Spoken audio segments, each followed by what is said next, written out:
we present John Moffatt as Hercule Poirot and George Baker as Colonel Weston in Agatha Christie's Evil Under the Sun.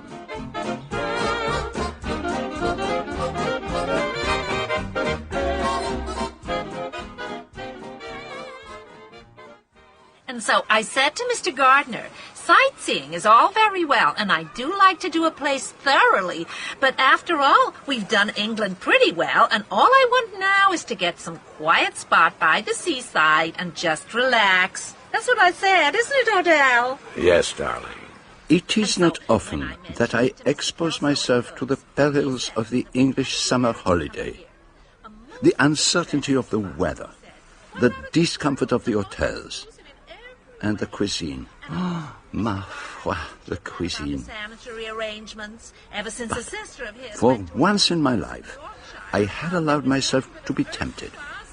The Jolly Roger Hotel on Smuggler's Island off the south coast of Devon was, I had been assured, the exception. A positive paragon among hotels. What I like about this place is that it is so intime, if you know what I mean. And so private, isn't that so, Miss Brewster? Quite right, Mrs. Gardner. No charabangs, no day trippers. And being such a small place, we can all talk to one another, and everybody knows everybody else. Mr. Kelso told us that the most interesting people came here, and he was right. There's you, Monsieur Poirot. Oh, no. And there's Miss Darnley. I just couldn't believe it. All my favorite dresses come from her salon. And such a lovely woman, isn't she, Odell? Yes, darling. And I did hear that Arlena Stuart arrived here late last night. We've seen every single one of her shows, haven't we, Odell? Yes, darling. She's Mrs. Marshall now. Though why a woman like that ever bothers to marry is quite beyond me. I was just tickled to death when I found out who you were, Monsieur Poirot. Wasn't I, Odell? Yes, darling. Although, I must confess, it did give me rather a turn meeting you. You see, I thought you might be here professionally. My wife is so sensitive, Monsieur Poirot. Well, I just couldn't bear it if I was going to be mixed up in some kind of murder mystery. But let me assure you, Madame Gardner, that I am simply here like you to enjoy myself. I do not even let the thought of crime enter my mind. No bodies on Smuggler's Island? But that is not true. Regard them there, on the beach, lying out in rows. They are not men and women. There is nothing personal about them. They are just bodies. Some of them are rather good bodies. What did you say, Odell? Nothing, darling. It is deplorable. Deplorable? Bodies arranged on slabs, like butcher's meat. But that's too far-fetched for words. Oh, it may be, yes. Mind you, I agree with you on one point. Those girls lying out there in the sun are sure to grow hair on their legs and arms. I said to Irene, that's my daughter, if you go on lying out in the sun, you'll have hair all over you, on your arms and your legs, and hair on your bosom if you don't watch out. Didn't I, Odell? Yes, darling. Well, it's time for my morning livener. You coming along with us for a drink, Miss Brewster? Not just now, thanks.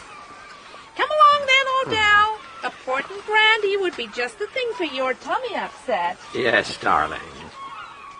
Aren't American husbands wonderful? Morning, Reverend. Oh, Lord. Here comes the church militant. Splendid walk. All the way down to Hartford and back along the cliffs. Good morning to you both. Good morning, Mr. Lane. Good morning, Monsieur Lane. Been for your row yet, Miss Brewster? Any minute now. Nothing like rowing for the stomach muscles. You should try it, Monsieur Poirot. Get some of that weight off. Thank you, mademoiselle. But I detest boats. The movement of the sea, it is not pleasant.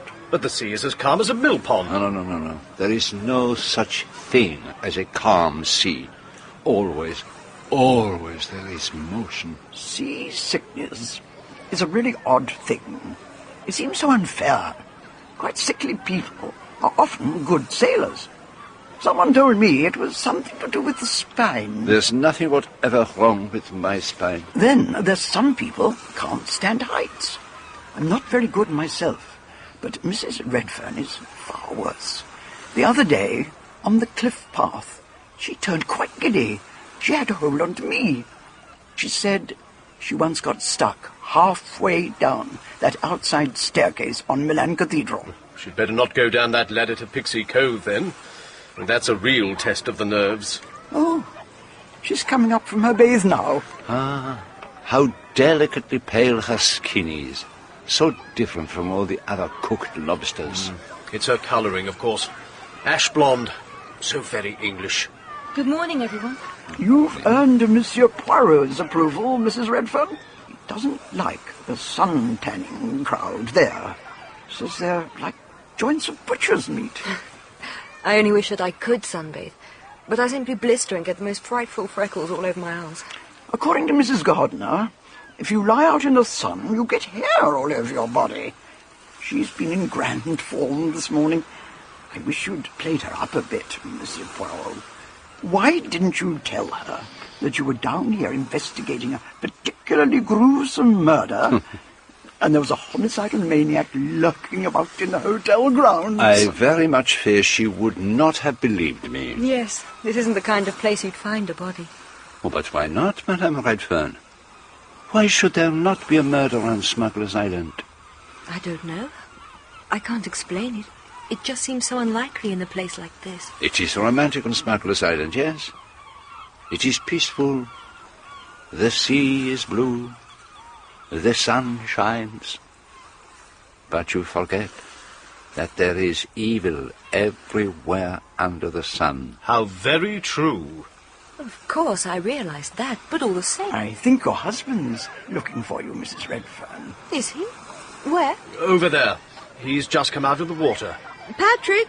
Here, I'm over here. I'm coming. I'll just get my towel. Good morning, everybody. But who is this? What an entrance. It is as if she is on the stage. That must be Arlena, Stuart. She's certainly very beautiful. I wish I could get away with a backless swimsuit like that. You were talking about evil just now, Monsieur Poirot.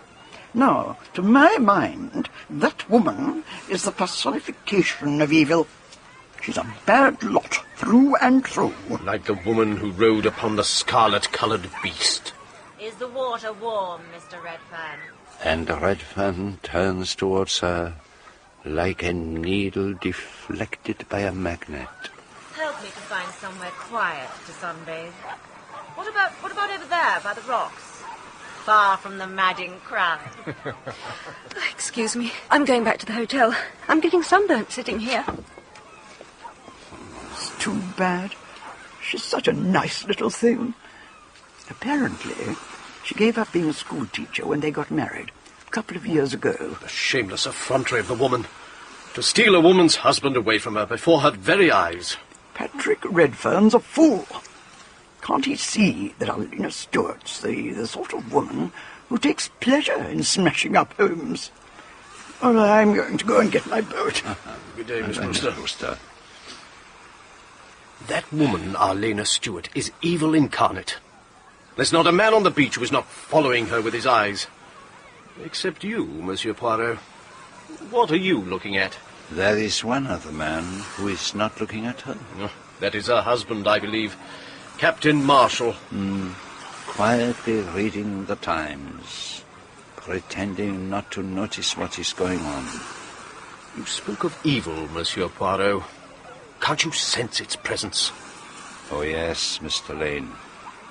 I can certainly sense it.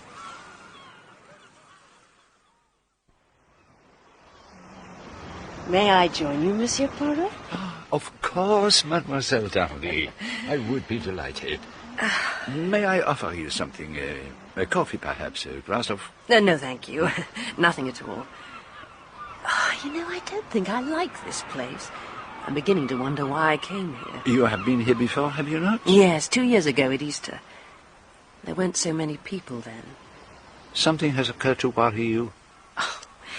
I've met a ghost. The ghost of what? Or of whom? Oh, just the ghost of myself. Was it a painful ghost? Unexpectedly painful. You can't imagine my childhood. You're not English. Was it such a typically English childhood? Oh, incredibly so. A big shabby house in the country. Horses, dogs, walks in the rain, wood fires, evening dresses that went on for year after year, a neglected garden, apples in the orchard. And you wish to go back? No. I know I can't go back, but I'd like to have gone a different way. And yet there must be many people who envy you. Oh, yes, I'm a highly successful businesswoman. And I have the satisfaction of being able to be a creative artist as well. I've got a good figure, passable face, and not too malicious tongue. Of course, I don't have a husband or children. I failed there, haven't I, Monsieur Poirot? Oh, to marry and have children, that is the common lot of women. Only one woman in 1,000 can make for herself a name and a position like yours. What you're saying is I'm damn well off as I am, and I should be content with that. So, Captain Marshall is an old friend of yours, mademoiselle. Now, how do you know that? I suppose he told you. No, nobody has told me anything. After all, I am a detective. I use the little grey cells. It was the obvious conclusion to draw. Well, I don't see it. But consider, mademoiselle. You have been here a week. You are lively, gay, without a care in the world. Today, suddenly, you speak of ghosts, of regrets. What has happened? For several days there have been no new arrivals, until last night when Captain Marshall and his wife and daughter arrived. Today, the change. Huh? It is obvious. I can't deny it. Kenneth Marshall and I were children together. Well, he was a good bit older than I was. The Marshalls lived next door to us. Ken was always nice to me. I've not seen anything of him for a long time. He is sympathetic, yes? Oh, he's a dear. I'd say his only fault is a penchant for making unfortunate marriages. He's an utter fool where women are concerned. You remember the Martingale case? Martingale? Ah, yes. Arsenic, was it not? The woman was tried for murdering her husband, but it was proved that he was an arsenic eater, and she was acquitted. Yeah, that's the one. Well, after her acquittal, Ken married her. That's the sort of damn silly thing he does. But if she was innocent? But surely there are women to marry in the world other than somebody who's been tried for murder. But he was young, of course. She died when Linda was born, a year after their marriage. And then Arlena Stuart came along. Yeah, she was starring in a musical show at the time. And she was cited in the Codrington divorce case. Everyone expected Codrington would marry her when it was all over, but he dropped her like a hot brick. I believe she actually tried to sue him for breach of promise. The next thing is that Ken goes and marries her. A damn fool. She is a very beautiful woman, mademoiselle. Oh, yeah, she's beautiful, all right. Then about 3 years ago, there was another scandal. Old Sir Roger Erskine left her every penny he had. I should have thought that would have opened Ken's eyes if nothing else did. And did it not? He seems to have an absolutely blind belief in her. Well, you can see for yourself. Look how she's making up to Patrick Redfern. He's the kind of handsome idiot that's meat and drink to Arlena. I don't think that poor little washed-up wife of his will stand a chance against a man-eating tigress like Arlena. And what about the young girl? The child of Marshall's first marriage? Linda? With a stepmother like Arlena. God help the poor kid. I never realized quite how much I hated her until we came here. It was all right at school, but now I can't escape from her. This place could be quite fun, but somehow she manages to come between me and everything else. And it's going to go on like this, day after day, month after month. And there's nothing I can do to stop it. But she's ruining my life, and she's making Father look a fool. I hate her. I hate her. You've met this Redfern fellow before, I gather. Yes, darling, at a cocktail party somewhere or other. I thought he was rather a pet. Did you know that he and his wife were coming here? Gracious, no. It was a complete surprise. I thought perhaps that was what put the idea of this place into your mind. You were very insistent that we should come here. Kenneth, darling, I'm trying to do my mascara. You're not going to be horrid, are you? Look, Arlena, the boy is obviously quite fond of his wife, and she obviously adores him. Do you have to upset the whole show? It's so unfair, blaming me. I haven't done anything. It's not my fault if people go crazy about me. So, you admit that young Redfern is crazy about you? It's really rather stupid of him. But you know that I don't actually care for anyone but you, don't you, darling? I think I know you pretty well, Arlena. Did you know that woman was going to be here? I don't understand what you mean. You insisted on coming here. I wanted to go to Tintagel again, but you were absolutely set on this place. You're being ridiculous. Let's quarrel about it. I don't want to quarrel. Then behave like a reasonable human being.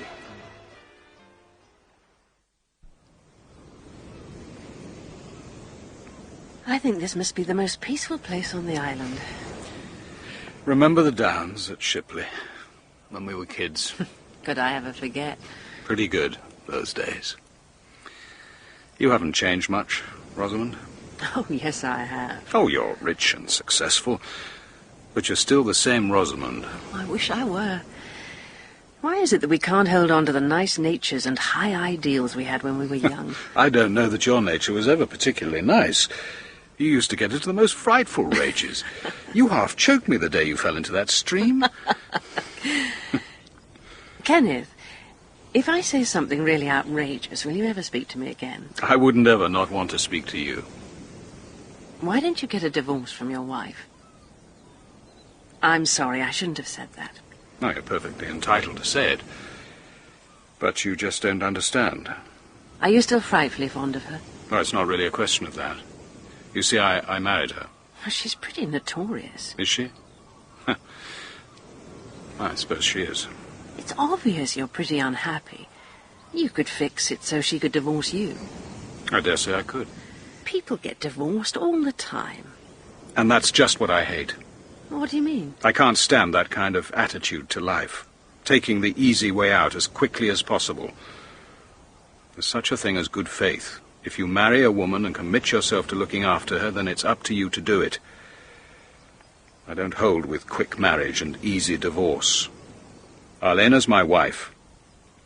And that's all there is to it. Till death do us part? Till death do us part.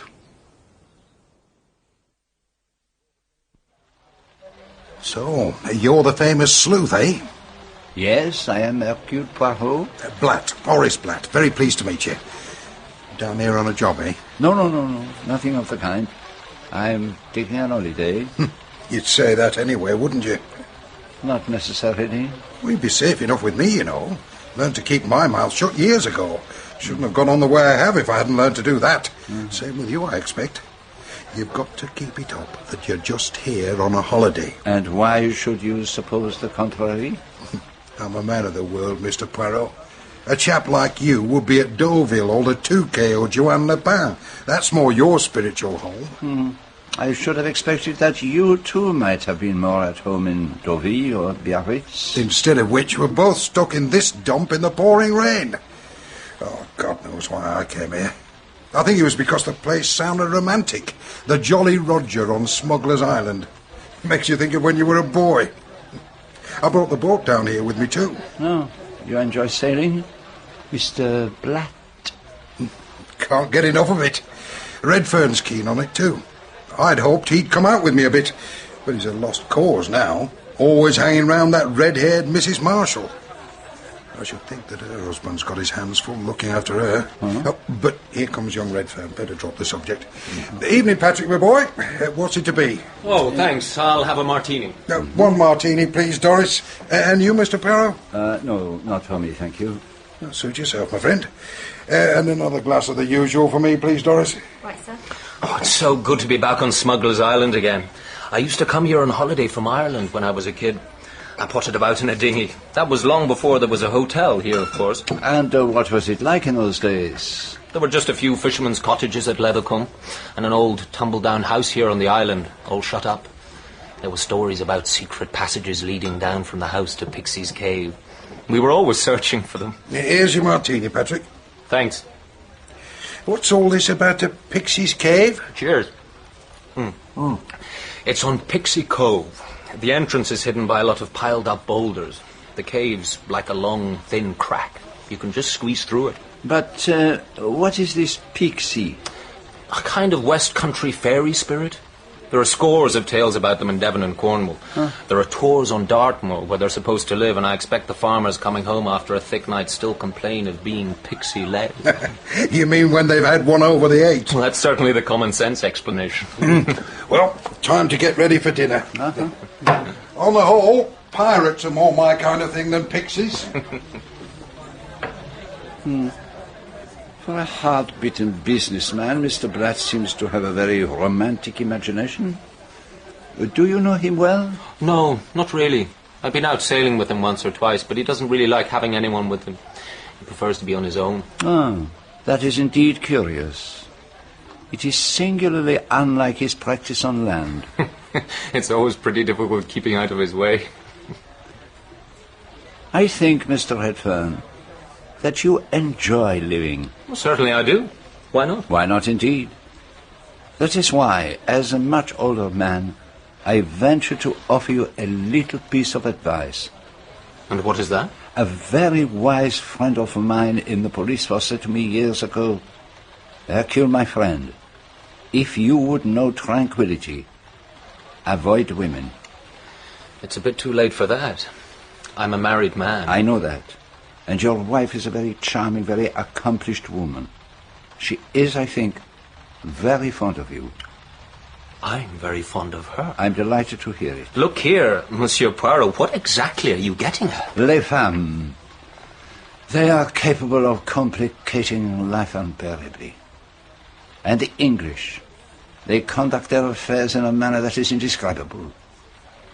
If it was necessary for you to come here, Mr. Redfern, why, in the name of heaven, did you bring your wife? I haven't the faintest idea what you were talking about. You know perfectly.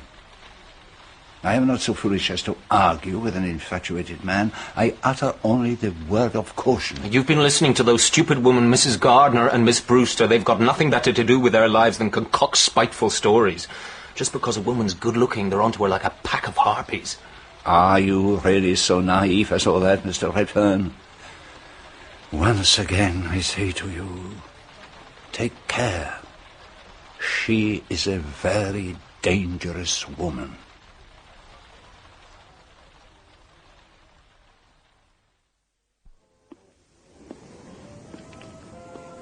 Taking a little stroll before turning in, Monsieur Poirot? Yes, madame. All day long I have been cooped up in the hotel by the bad weather. Now it has passed, I need a little fresh air. Christine Redfern is all by herself, on the seat on the cliff top. See if you can persuade the poor child to come in. It's not good for her. I will do what I can, Mademoiselle Brewster. Bonsoir. Good night, Monsieur Poirot. You should not be sitting out here on that damp seat, madame. You will catch the chill. No, I shan't. And what does it matter, anyway? Oh, come now. You are not a child. You are an educated woman. You must look at things sensibly. I assure you that I never take cold. It has been a miserable day. The rain came down. The mist was so thick that one could not see through it.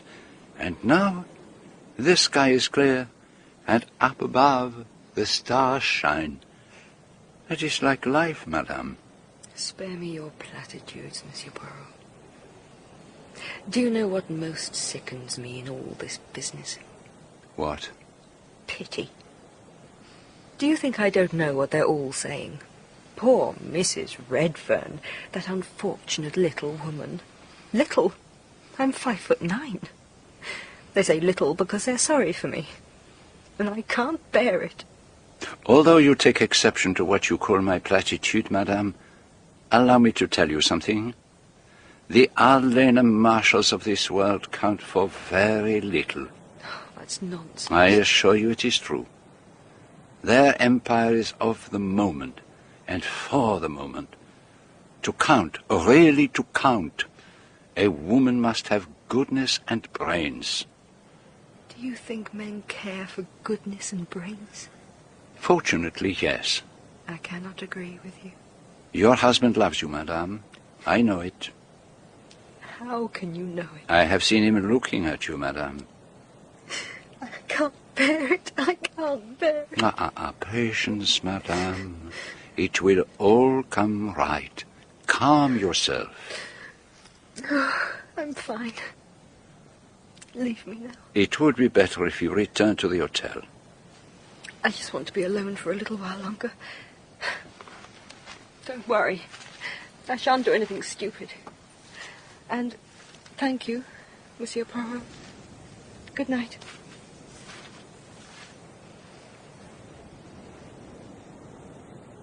If only we had the whole island to ourselves. The whole island? I'd settle for a room with a strong lock on the door.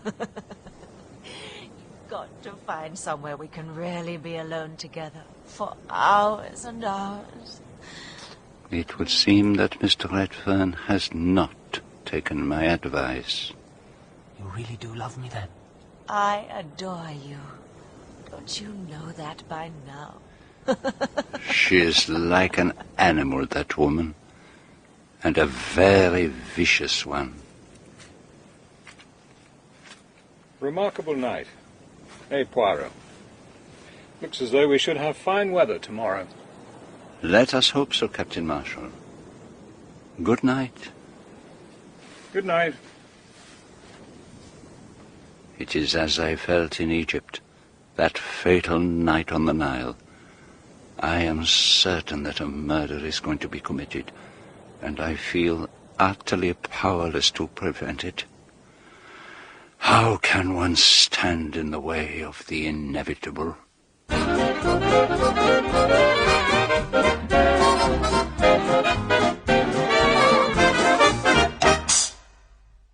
For the first time in my life, I had decided to expose myself to the hazards of an English summer at the Jolly Roger Hotel on Smuggler's Island off the Devon coast. For a little while, all was perfect. Sunshine and a cuisine that was almost edible. But then a shadow fell across my little holiday. The famous theatre star Arlena Stuart arrived, intent on pursuing her love affair with young Patrick Redfern, while his wife looked helplessly on. And Arlena's husband, the phlegmatic Captain Marshall, pretended not to notice. It had all the makings of a disaster. But of all those drawn into the affair, it was for the stepdaughter of Arlena Stuart that I was most concerned. Even at the best of times, life can be very difficult for a girl of 16. Oh, good morning, Mrs. Redfern. My, you're up early. I've just been up to your room. Where have you been? I went for a bathe. Oh, I see. What's the parcel? I didn't know the post came this early. No, it's not the post. It's... Oh! No, it's all right. I'll pick them up. Candles? Have you been out buying candles? No, well, not exactly. I wanted to know if you'd like to come to Gull Cove this morning. I'm going to do some sketching there. Oh, thank you, Mrs. Redfern. I'd love to. I've got a game of tennis at 12, so we better start fairly early. Will 10:30 be all right? Oh, yes, of course. I'll meet you by the reception desk.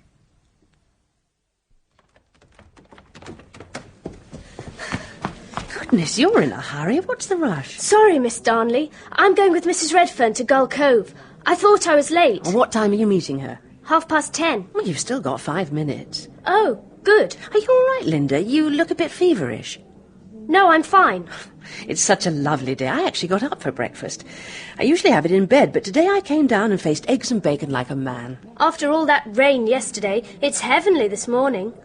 Gull Cove is so nice at this time of day. I shall put on lots of sun oil and get really brown. Yes, it's so much more peaceful there. Why don't you come too? Not this morning. I've other fish to fry. Good morning, Miss Darnley. Good morning. I hear you're both off to Gull Cove. Yes, I want to do some sketches of the cliffs. Are you ready, Linda? Yes, I think I've got everything. Let's be off then. Bye. Bye. Bye. That woman has the most hopeless dress sense I've ever encountered. Floppy green beach pyjamas with long sleeves and baggy trousers like a circus clown. She looks like a wilting lettuce. If I dressed that girl, I'd soon make her husband sit up and take notice.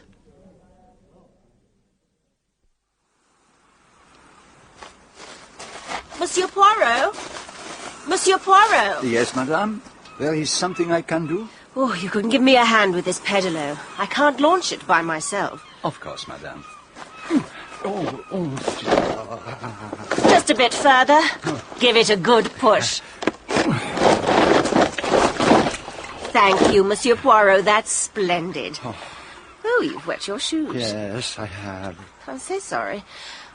Could you do something for me? And what is that, madame? Don't tell anyone I've gone. Everyone will follow me about, so for once I just want to be alone. Of course, madame. Your secret is safe with me. Thank you. Bye.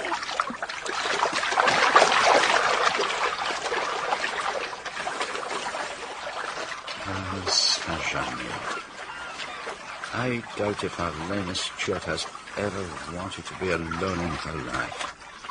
She has a rendezvous to keep, and I have a very good idea with whom.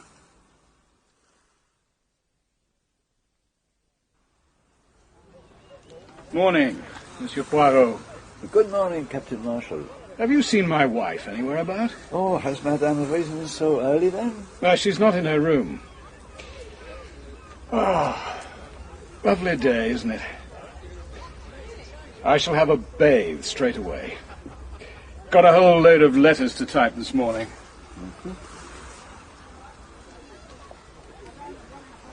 And here comes Patrick Redfern. So I was mistaken about a rendezvous with his femme fatale. Has she perhaps given him the slip? Good morning, Mr. Redfern. Oh, good morning. Everyone seems to be up early today. Yes, must be the weather. Christine was up ages ago. Went off sketching somewhere.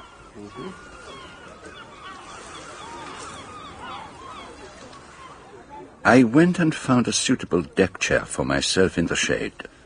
Mrs. Gardner came down and sat in her usual place. Oh. I guess Odell won't be down for a while. I told him that lobster would disagree with him, but would he listen? Miss Brewster arrived and sat down next to her. And still Patrick Redfern paced miserably up and down by the side of the sea. Have you been paddling with your shoes on, Monsieur Poirot? Oh, alas, mademoiselle, I was precipitated. Not like you. Ah, and where's our vamp this morning? She's late for her big entrance. And what's wrong with Mr. Redfern? He reminds me of a caged tiger, pacing up and down, waiting for his food. Perhaps his lady friend has found other fish to fry. I do think it's all such a pity. My heart bleeds for that poor Captain Marshall. He's such a nice man, so very British and unassuming. You never know what he's thinking about things. Oh, the wind's from the west again. It's always a good sign when you can hear the Leathercombe church clock. Miss Brewster, I was wondering if you were going for your usual row this morning. Oh, I certainly am. I had to spend all day yesterday cooped up in my hotel room looking at the rain. Would you mind if I came with you? I'd be delighted. We could row round the island. Oh, shall we have time? Oh, yes. Ages to go before lunch. I'll just take these things back to my room and we'll set off. It would have been pleasant to remain where I was, sitting in the sun. But I knew that Mrs. Gardner was longing to talk to me about the secret of the Great Pyramid and the mystic science of numbers. Somehow I did not feel quite in the mood for this. And so I went for a little stroll, wondering where Arlena Marshall had gone off to so mysteriously on her pedalo, and why she had chosen to keep our rendezvous a secret from Patrick Redfern.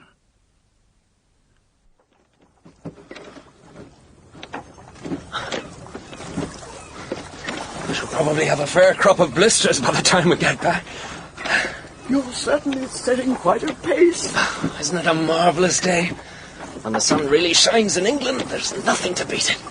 Can't beat England anyway, in my opinion. Only place in the world to live in. I'm with you there, Miss Brewster. Anyone on Sunny Ledge this morning? Yes, I can see a sunshade. Oh, any idea who it is? Yes, it's Miss Darnley, I think. She's got one of those Japanese parasol affairs. We ought to have gone the other way round. We've got the current against us. It's not much of a current, really. I've swum out here and scarcely notice it. Depends on the tide, of course. But they always say that bathing from Pixie Cove is dangerous if you swim too far out. I've never had much trouble. We're coming round to Pixie Cove now. Can't take his eyes off the cliffs. He's looking for Arlena. That's why he wanted to come with me. She hasn't shown up this morning and he's wondering what she's up to. I wouldn't be surprised if she's done it on purpose. Just a move in the game to make him keener. There's someone on the beach. I can't quite make out who it is. It looks like Arlena. That green Chinese hat of hers is unmistakable. I think you may be right. We don't want to land here, do we? Oh, we could just stop for a moment to have a word with her. There's lots of time. Well, if you really must. Poor boy. He's got it really badly. I suppose he'll get over it in time. Arlena! That's funny. She's lying face down on the sand as if she were sunbathing. But there's no sun. She's in the shadow of the cliff. Arlena? Arlena?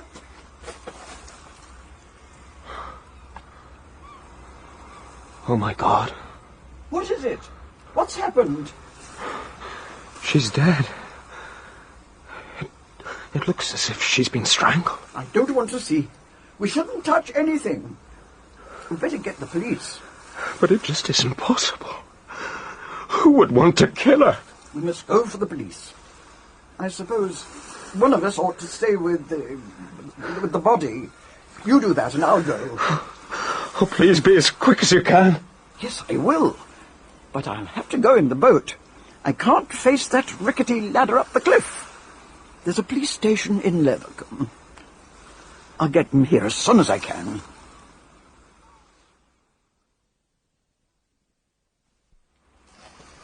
Strangled. And by a pretty powerful pair of hands, I'd say. It doesn't look as if she put up much of a struggle. She must have been taken by surprise.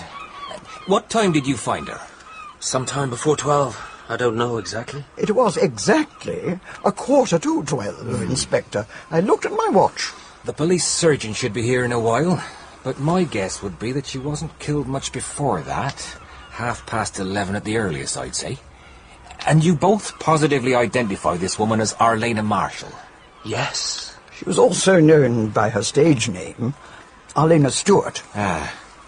I'll get a couple of my men to cordon off the cove. We'd better adjourn to the hotel, I think. I left a message for the chief constable. He should be there by now. Poirot, you've been a bit quick off the mark, haven't you? What are you doing here? Mon colonel! Ha ha! I am here simply for the vacances. It is good to see you again after so many years. That curious affair at Saint-Loup. I'm never likely to forget it. The way you got round me over that funeral business. Absolutely unorthodox, the whole thing. But with me, it produced the goods, did it not? And here you are, smack in the middle of another murder. Any idea what it's all about? No, nothing very definite, but it is a most interesting case. Going to give us a hand? If you would permit it, Colonel Weston. My dear fellow, delighted to have you with me. Don't know enough yet to decide whether it's a case for Scotland Yard. Offhand, it looks as though our murderer could be pretty well within a limited radius. Private hotel, an island linked to the mainland only by a causeway. On the other hand, all these people are strangers down here. The answer to the mystery may well lie in London. Yes, that is true. First of all, we need to find out who was the last person to see the dead woman alive. Chambermaid took her breakfast in about 9. Girl at the desk saw her pass through the lounge and go out about 10. My friend, I suspect I am the man you want. You saw her this morning? What time? At 5 minutes past 10. I helped her to launch a paddler from the bathing beach. Did she go off alone? Yes. And which direction did she take? She paddled round the point over there to the right. In the direction of Pixie Cove? Yes. And how long would you reckon it would take her to paddle round to the cove? I am not an expert. I do not expose myself on paddlers. Half an hour, perhaps? Well, that's about right, I should think. And I don't imagine she'd be hurrying. So if she arrived there at 11:15, that fits in well enough. But there is one point I should mention. As she left, Mrs. Marshall asked me not to say I had seen her. Well, that's rather suggestive, isn't it? That's what I thought. Look here, Poirot. You're a man of the world. What sort of woman was Mrs. Marshall? Well, have you not already heard? Well, I've been told what the women say of her. How much truth is there in it? Was she having an affair with this chap, Redfern? I should say undoubtedly yes. And he followed her down here? There is reason to suppose so. What about the husband? Did he know about it? How did he feel? It is not easy to know what Captain Marshall feels or thinks. He is a man who does not display his emotions. But he might have them all the same. Oh, yes, Colonel. He might have them. Then we'd better have a word with him. Well, Colonel, what can I do for you? Please come and sit down. You know Monsieur Poirot, I understand? Of course. Captain Marshall, I do realize what a terrible shock this must be to you. But I'm sure you appreciate the importance of getting the fullest information as soon as possible. I take your point. Carry on. Mrs. Marshall was your second wife? Yes. And you had been married how long? 4 years. And her acting name was Arlena Stuart? Yes. She appeared in reviews and musical shows. Did she give up the stage when she married you? Oh, no. She carried on until about 1.5 years ago. Was there any special reason for her retirement? No, she simply said she was tired of it all. And you were quite content for her to continue her career after your marriage? I should have preferred her to give it all up. But I didn't make a fuss about it. She was free to please herself. And your marriage was a happy one? Certainly. Captain Marshall, have you any idea who might have killed your wife? None whatever. Had she any enemies? Probably. Oh, don't misunderstand me, Colonel. My wife was an actress. She was also a very good-looking woman. In both capacities, she aroused a certain amount of jealousy and envy. There were rows about parts. There was rivalry with other women. There was malice and hatred, but that is not to say that anyone actually wanted to kill her. All of which implies that her enemies were mostly or entirely women. That is so. You know of no man who had a grudge against her? No. And was she previously acquainted with anyone at the hotel? I believe that she had met Mr. Redfern before, at some cocktail party, she said. Nobody else to my knowledge. Let us move on to the events of this morning. When was the last time you saw your wife? I looked in on my way down to breakfast. You occupied separate rooms? Yes. And what time was this? About 9 o'clock. What was she doing? She was opening her letters. Was her manner unusual at all? No, perfectly normal. Did she mention the content of the letters? As far as I can remember, she said they were all bills. Your wife breakfasted in bed? Invariably. What time did she usually come downstairs? Usually around 11, I should say. But this morning she descended at 10 o'clock exactly. Now, why do you think that was? I haven't the least idea. Might have been the fine weather. You didn't see her? I looked in again after breakfast. The room was empty. I was a bit surprised. And then you came down to the beach and asked me if I had seen her? Yes. And you said you hadn't. Had you any special reason for wanting to find her? Just wondered where she was, that's all. Just now you mentioned that your wife had met Mr. Redfern before. How well did she know him? He was just a casual acquaintance. I understand that acquaintance ripened into something rather closer. Who told you that? It's the common gossip of the hotel. Oh, if you're going to rely on hotel gossip... I gather that Mr. Redfern and your wife were constantly in each other's company. Is that all? You did not object to your wife's friendship with Mr. Redfern? I wasn't in the habit of criticising my wife's conduct. Not even though it was becoming a subject of scandal, and an estrangement was developing between Redfern and his wife? I mind my own business, and I expect other people to do the same. But you wouldn't deny that Redfern admired your wife? Well, he probably did. Most men did. And suppose we have a witness who can testify that they were on terms of the greatest intimacy. I can't prevent you listening to these tales. And my wife is dead. She can't defend herself. Meaning that you don't believe them? What does it matter? What I believe or not is surely not relevant to the plain fact of murder. But you do not comprehend, Captain. There is no such thing as a plain fact of murder. Murder springs 9 times out of 10 out of the character and circumstance of the murdered person.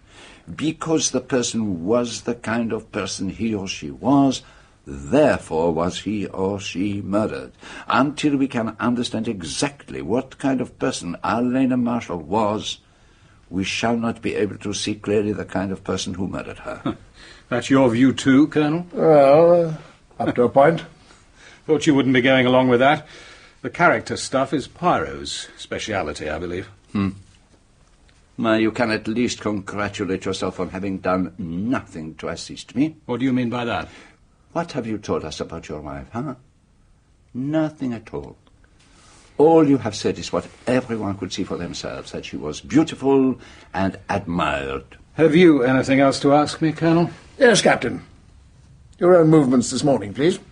Well, I've told you what happened up to the time of my meeting Monsieur Poirot. After that, I had a quick bathe and went back to the hotel. It was then about 20 to 11. I noticed the clock in the lounge.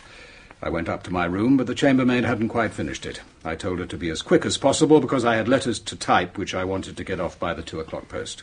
And what did you do in the meantime? I went downstairs to the cocktail bar and had a word or two with a chap on duty. George, I think his name is. I went back to my room at 10 minutes to 11 and typed my letters until 10 minutes to 12. Then I changed into my tennis things and went up to the courts at 12. We'd booked a game the day before. Who was we? Mrs. Redfern, Miss Darnley, Mr. Gardner, and myself. Miss Darnley and Gardner were already there. Mrs. Redfern arrived a few minutes later. We played tennis for about an hour. It was when I got back to the hotel afterwards that I was told about Arlena. Thank you, Captain. Oh, just as a matter of form, is there anyone who can corroborate that you were typing in your room between 10 minutes to 11 and 10 minutes to 12? Are you suggesting that I killed my own wife? The chambermaid who was doing the rooms would have heard the typewriter going. And then there are the letters themselves. With all the upset, I forgot to post them. The contents are strictly confidential. They concern financial matters. As you can see, they are not the kind of thing that anyone could type out in much under an hour. Does that satisfy you? No one is accusing you of anything, Captain. Everyone on the island will be asked to account for their movements at that time. Quite so. Did your wife make a will? I'm fairly sure she didn't. She always said that things like that gave her the horrors. If she died intestate, you would, of course, succeed to the property. Yes, I suppose I would. Although perhaps she had very little of her own to leave. On the contrary. 3 years ago, an old friend of hers, Sir Roger Erskine, left her most of his fortune. It amounted to around £50,000. So, as it happens, your wife was quite a rich woman. I suppose you could say that. Anything further? I don't think so. You, Poirot? I have nothing. Let me offer you all my sympathy in your loss, Captain. Thank you.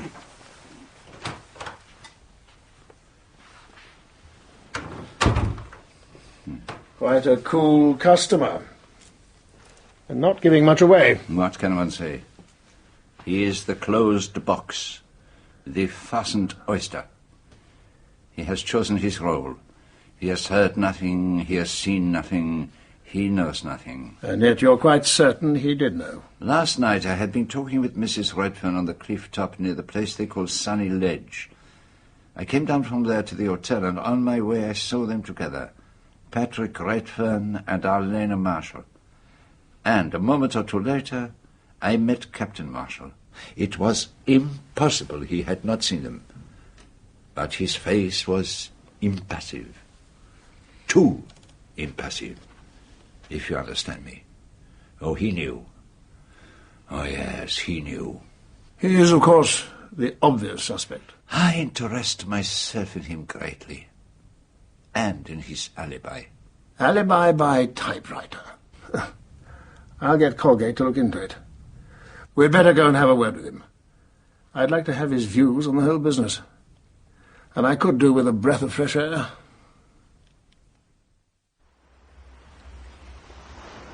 It boils down to this. Was it an outsider or a guest at the hotel? I'm not eliminating the servants entirely, mind, but I don't suspect for a minute that any of them had a hand in it. The one fact that stares you in the face is that the only person to gain by her death was her husband. If ever there was a crime passionel, this is it. Oh, there are so many passions. Yes, I see what you mean. I bet she made some pretty bad enemies. But no one capable of murdering her, according to her husband. And as I said just now, all Arlena Marshall's enemies would be women. And it seems hardly possible that this crime could be committed by a woman. What did the medico have to say about that? He's pretty confident she was strangled by a man. Big hands, powerful grip. Well, it's just possible that an unusually athletic woman could have done it, but it's pretty unlikely. And immediately it becomes more difficult, because of all the people in this hotel who have a motive for getting rid of Arlena Marshall, the most likely is a woman. Redfern's wife, I suppose? Yes. She had, let us say, ample cause for killing Arlena Marshall, and I think it would be possible for her to commit a murder. But not that kind of murder. Arsenic, perhaps, but not strangulation. Let me put forward a suggestion. Say that prior to meeting Mr. Redfern, the lady had had an affair with someone else. She turns him down, and he is mad with jealousy. He follows her here, stays somewhere on the mainland, comes over to the island, and does her in. It's a possibility. It leaves too much to chance. And besides, I cannot imagine this man. This man who was so mad with jealousy. Well, people did go potty about her, sir. Look at Redfern. Even so. And there is something that troubles me. What is that, Poirot? When Mrs. Marshall went off this morning and asked me not to tell anyone I had seen her, I was certain that she was going off to meet Patrick Redfern somewhere on the island. But I was wrong, because a little while later Redfern himself came along, obviously looking for Mrs. Marshall. And therefore, I am asking myself, who was it that she went off to meet? That fits in with my idea. A man from London or somewhere. But if she had broken off with this man, why did she go to so much trouble to meet him in secret? So who do you think it was? It is just what I cannot imagine. All the men staying on this island, Mr. Gardner, or Mr. Blatt, or the clergyman Stephen Lane, are middle-aged and rather dull. Arlena Marshall would hardly prefer any of them to Patrick Redfern. And yet all the same, she did go to meet someone. And that someone was not Patrick Redfern. You don't think she just went off by herself? Ah, mon cher, it is very evident you did not know a dead woman. She could not exist in solitude. She lived only in the light of men's admiration. Ah, no. Arlena Marshall went off this morning to meet someone, and that someone almost certainly killed her. But why? And who is this killer who is still with us on this island?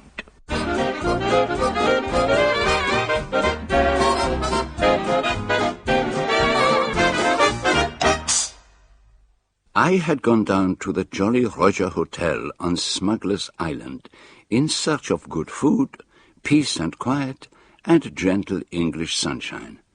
And I had found violent death. Arlena Marshall, a femme fatale if ever there was one, had been brutally strangled on a deserted beach. There were two people who had very good reason to wish Arlena Marshall dead. Christine Redfern, whose husband Patrick had been pursuing a passionate love affair with her, and Captain Marshall, Arlena's husband, who had seemed to turn a blind eye to what was going on. But were there other, less obvious motives for the murder? That was what, only a few hours after the body had been discovered, my old friend Colonel Weston, assisted by Inspector Colgate and, of course, myself, had to investigate. We've got to get it down in black and white, where everyone was at the time of the murder. Tedious, time-consuming business. It's got to be done. Unfortunately, 9 of the guests went off on an excursion first thing this morning and won't be back till 6. And the Cohens and the Mastermans, they come here every year with their children, all went off to the mainland for a picnic. I think that leaves them out of it too. Mr. Blatt has gone off sailing and isn't back yet. And the Reverend Lane is off on one of his long country walks. That narrows the field a little. Perhaps we ought to get Marshall's daughter in. Not fair to keep the girl hanging around. I'll go and find her, Colonel. Thank you. She's a child of Marshall's first marriage, I take it. Her mother was Sophia Martingale. Arsenic poisoner? She was acquitted. Even so. What a background for the poor child. How old is she? 16. And rather young for her age. I didn't see Arlena at all this morning. She has breakfast in bed and always gets down late. I can't bear to lie in, not when I'm on holiday. Will you tell us what you did this morning? I went to have a swim first thing. Then I met Mrs. Redfern and she asked me to go with her to Gull Cove. What time did you and Mrs. Redfern set out? She said she'd be waiting for me in the lounge at 10:30. I thought I was going to be late, but I wasn't. We left just before 10:30. And what did you do when you got to Gull Cove? I lay in the sun for a while, and Mrs. Redfern did some sketching in the shade. She doesn't like sunbathing. Then, later, she went back to the hotel to get changed for her tennis match, and I went for a swim. Do you remember what time that was? When Mrs. Redfern went back to the hotel? 11:45. You are sure of that? Oh, yes. I looked at my watch. The watch you have on now? Yes. Mind if I see? Correct to a second. And after that, you had a bathe? Yes. And when did you get back to the hotel? About 1:00. And then I heard about Arlena. Did you, get on all right with your stepmother? Oh, yes. Did you like her, mademoiselle? Oh, yes, I was very fond of her. She was very kind to me. Not the wicked stepmother, eh? Oh, no, not at all. You did not feel resentful when your father married again. You were not jealous in any way. Not in the least. Now, I want you to think very carefully. Have you any idea who might have killed your stepmother? Is there anything you've heard or anything you know that could help us in that respect? No. I don't know who would have wanted to kill Arlena. Except, of course, Mrs. Redfern. And why do you think that Mrs. Redfern would want to kill her? Because her husband was in love with Arlena. But I don't think she'd actually want to do it herself.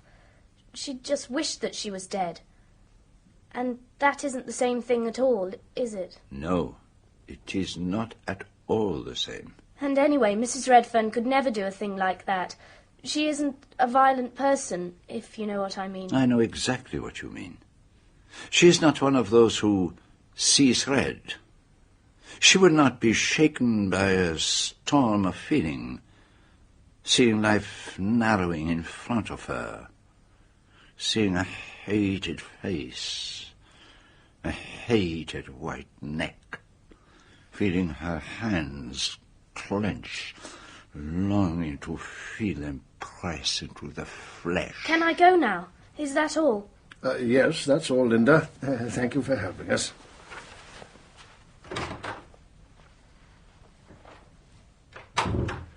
You know, I felt a bit of a cad questioning her about what went on between her father and stepmother. All the same, it had to be done. Murder is murder. She's the person most likely to know the truth of things about them. I'm rather thankful she had nothing to tell us on that score. Yes, I thought you were. Don't you think you went a bit too far with all that hands sinking into the flesh business? Not quite the sort of idea to put into a child's head. So, you thought I was putting ideas into her head? Well, weren't you? Anyway, all we really got out of her was an alibi for the Redfern woman. Exit the jealous wife as top suspect. There are better reasons than that for leaving Mrs. Redfern out of it. Apart from anything else, her hands are too small and delicate. I suppose the Redferns ought to be our next priority. Which of them should we start with? With the husband, I think. Before he has had too much time to recover from the shock. I met her at a cocktail party about 3 months ago. Captain Marshall has implied that until you both met down here, you did not know each other well. Is that so, Mr. Redfern? Well, not exactly. As a matter of fact, I saw a fair amount of her one way or another. Without Captain Marshall's knowledge? I don't know whether he knew about it or not. And was it also without your wife's knowledge, Mr. Redfern? I believe that I mentioned to my wife I had met the famous Arlena Stuart. But she did not know how frequently you were seeing her? Probably not. Did you and Mrs. Marshall arrange to meet down here? I don't think there's much point in my trying to conceal anything from you. Arlena wanted me to come down here. I didn't really think it was a good idea with my wife and Marshall being here. But I suspect it was an added excitement as far as she was concerned. In the end, well, I would have agreed to do any mortal thing she asked me to. She had that kind of effect on people. The eternal Circe. She certainly could turn men into swine. I was completely infatuated with her. Whether she cared for me or not, I simply don't know. She pretended to, but I think she was one of those women who lose interest in a man once they've got him body and soul. She knew she'd got me all right. When I saw her lying there, dead on the beach this morning, it was like being hit by a bolt of lightning. And now? How much of this has got to be made public? It's not as though it could have any bearing on her death, and if it all comes out, it's going to be pretty rough on my wife. And that concerns you, does it? I realize you must think I haven't given her much thought up to now, but the real truth is that I care for my wife very deeply. Arlena was a kind of madness, the sort of damn fool thing that men do. But Christine is different. She's real. Badly though I've treated her, I've known all along that she was the person who really counted. I wish I could make you believe that. But I do believe it, Monsieur Redfern. Oh, yes. I believe it. Thank you, Monsieur Poirot. If your infatuation for Mrs. Marshall played no part in the murder, then there will be no point in dragging it into the open.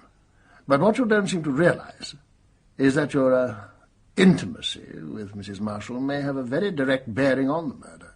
It might establish a motive for the crime. I don't follow you. Supposing that Captain Marshall had found out about your affair with his wife. You mean he might have killed her? It had not occurred to you? Never. Marshall's such a quiet kind of chap. It doesn't seem likely. What was the attitude of Arlena Marshall toward this? Was she frightened that her husband might find out, or did she not care? There were times when she seemed a bit nervous about it all. Did she seem afraid of him? No, I wouldn't say that. And was there at any time a question of divorce? Oh, no. I would never have done that to Christine, and I'm sure Arlena never thought of such a thing. She was perfectly satisfied with the husband she'd got. I was just one of a succession of poor mutts. Just something to pass the time with. I knew that all along, but it didn't alter my feelings towards her. Now, Mr. Redfern, did you have a particular appointment with Mrs. Marshall this morning? No, not a particular appointment exactly. We usually met every morning on the beach. We'd swim or paddle about on floats. Were you surprised not to find her there?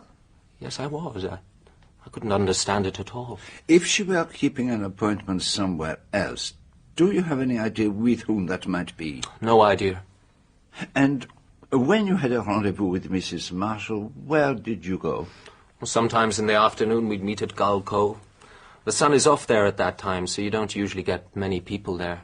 Did you ever meet at the other place, Pixie Cove?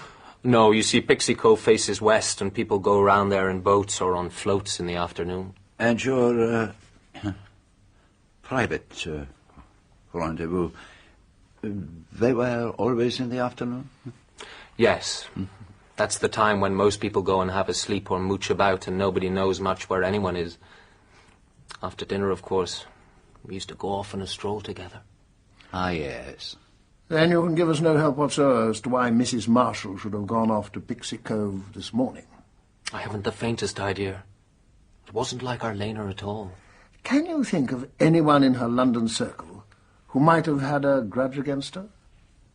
Someone you may have supplanted in her affection, perhaps? I honestly can't think of anyone. So, we seem to be left with three possibilities. An unknown killer, some maniac who just happened to be in the vicinity, and that's a pretty tall order. But isn't it the most likely explanation? Pixie Cove is practically inaccessible.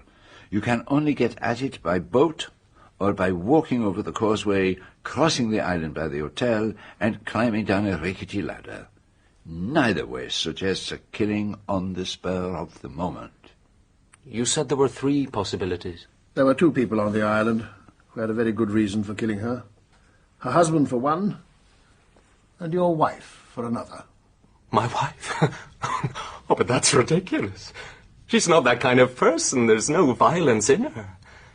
Anyway, Arlena was much stronger than Christine. I doubt whether she could strangle a kitten, let alone a woman like Arlena. Oh, Christine could never have got down that ladder. She's no head for heights at all. No. No. She couldn't have done it. Didn't think it necessary to tell the fellow his wife had got an alibi. Shook him up a bit, didn't it? The arguments he advanced were as strong as any alibi. Oh, she couldn't have done it.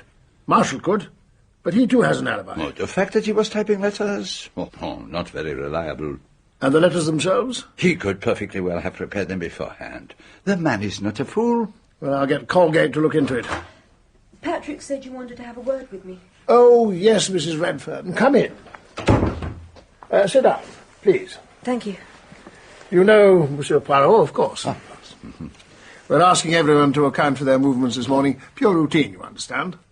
Where do you want me to begin? As early as possible, madame. What did you do when you got up this morning? On my way to breakfast, I went into Linda Marshall's room. She wasn't there, but I met her in the corridor. I asked her if she'd like to come with me to Gull Cove. At what time was this? About 8:30. And where had Miss Marshall been? She said she had been swimming. And what time did you set out for Gull Cove? I think it was just on 10:30. And what did you do at Gull Cove? I did a few sketches, and Linda sunbathed. And what time did you leave the cove? At 11:45. I had a tennis match and had to change. You had your watch with you? No, I had to ask Linda what the time was. I see. And then I packed up my sketching things and went back to the hotel. And when was Linda? Linda went and had a swim. Now, did Linda Marshall actually enter the water before you left the beach? Yes. She ran down to the sea as I was fastening my box. She was splashing about in the waves as I was on the path up the cliff. You are quite sure of that, madame? That she really entered the sea? Oh, yes. Go on, Mrs. Redfern. I went back to the hotel, changed and went to the tennis court, where I met the others. We played for about an hour, and were just going back into the hotel when we heard about Mrs. Marshall. And what did you think, madame, when you heard the news? What did I think? Yes. It was a horrible thing to happen. Ah, yes. Your fastidiousness was revolted, I understand that. But what did it mean to you personally? Were you really surprised by the manner of her death? I think I see what you mean. No, I was not surprised. Shocked, yes. But she was the kind of woman... She was the kind of woman to whom such a thing might happen. Yes, madame. That is the truest and most significant thing that has been said in this room. Now, leaving all personal feeling aside, what did you really think of Mrs. Marshall? Is it really worthwhile going into all this now? I think it might be, yes. She's the kind of woman that's absolutely worthless as far as I'm concerned. She had no mind. She thought of nothing but men and clothes. She was a useless parasite. She was the sort of woman who could be mixed up in everything sordid. Blackmail, jealousy, violence, every kind of crude emotion. She appealed to the worst in people. Mrs. Redfern, why did you mention blackmail? Because she was being blackmailed. And how can you be certain of that? I happened to overhear something. You remember, Monsieur Poirot, that night we were playing bridge. My husband and I, you and Miss Darnley. I was dummy. It was very stuffy in the card room, and I went down to the beach for a breath of fresh air. Suddenly I heard voices. Mrs. Marshall was saying something like, "It's no good. I can't get any more money now. My husband will suspect something." And a man's voice said, I'm not taking any excuses, Mrs. Marshall. And do you know who the man was? He was keeping his voice very low. It could have been anybody.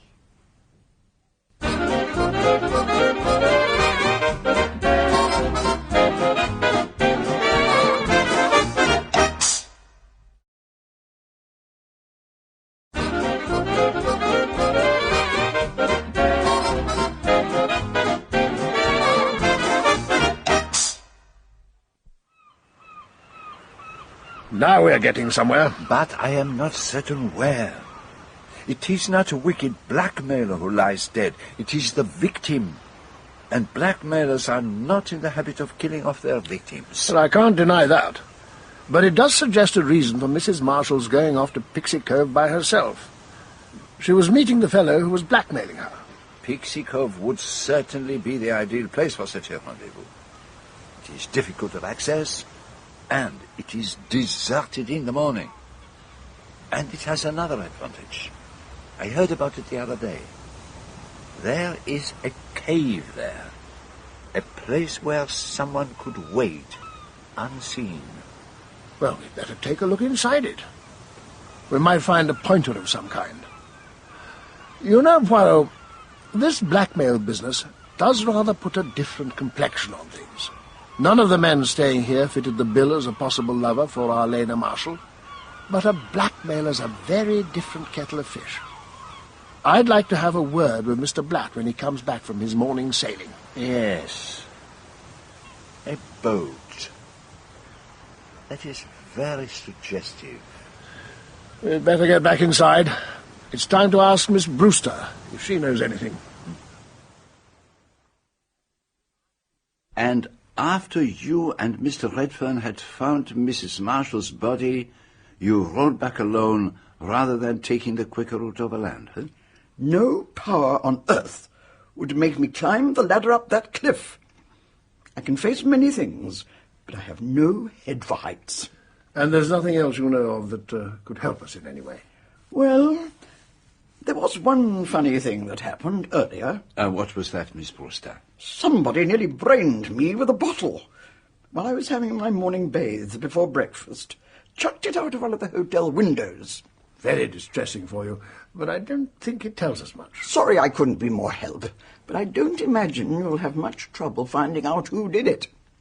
What makes you think that? Well, with a woman like that, you've only got to hunt around in her unsavoury past.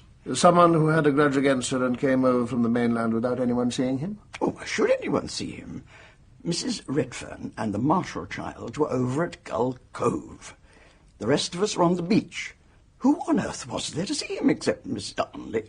And where was Miss Darnley? Well, she was sitting in the cutting at the top of the cliff, Sunny Ledge. Mr. Redfern and I saw her when we were rowing round the island. I see. Well, we'd better find out if she noticed anyone. Not a soul, Colonel. And I would certainly have noticed if anyone had come along the path. What about by sea? Did you notice anyone on a float or a boat during the morning? No, I didn't. I was reading, you see. Of course, I looked out from my book from time to time, but as it happened, the sea was quite deserted every time I did so. You didn't even notice Mr. Redfern and Miss Brewster when they went round? No. You were, I think, acquainted with Captain Marshall. Ken was an old family friend. We grew up together. I hadn't seen him for a good many years. And Mrs. Marshall? I'd never exchanged half a dozen words with her before I met her here. Would you say that Captain Marshall was devoted to his wife? He may have been. I can't really tell you. He's rather old-fashioned. He doesn't have the modern habit of shouting his matrimonial woes from the rooftops. Did you like Mrs. Marshall? No. Why was that? Surely by now you've discovered that Arlena Marshall wasn't exactly popular with her own sex. She was bored to death when she was with women, and she showed it. Though I must say I admired her style. She had a great gift for clothes, and she wore them well. She spent a great deal on clothes. Well, she must have done. But then she had money of her own, and Captain Marshall is quite well off. Did you ever hear that she was being blackmailed? Blackmailed? Arlena? The idea seems to surprise you. But what would anyone blackmail Arlena about?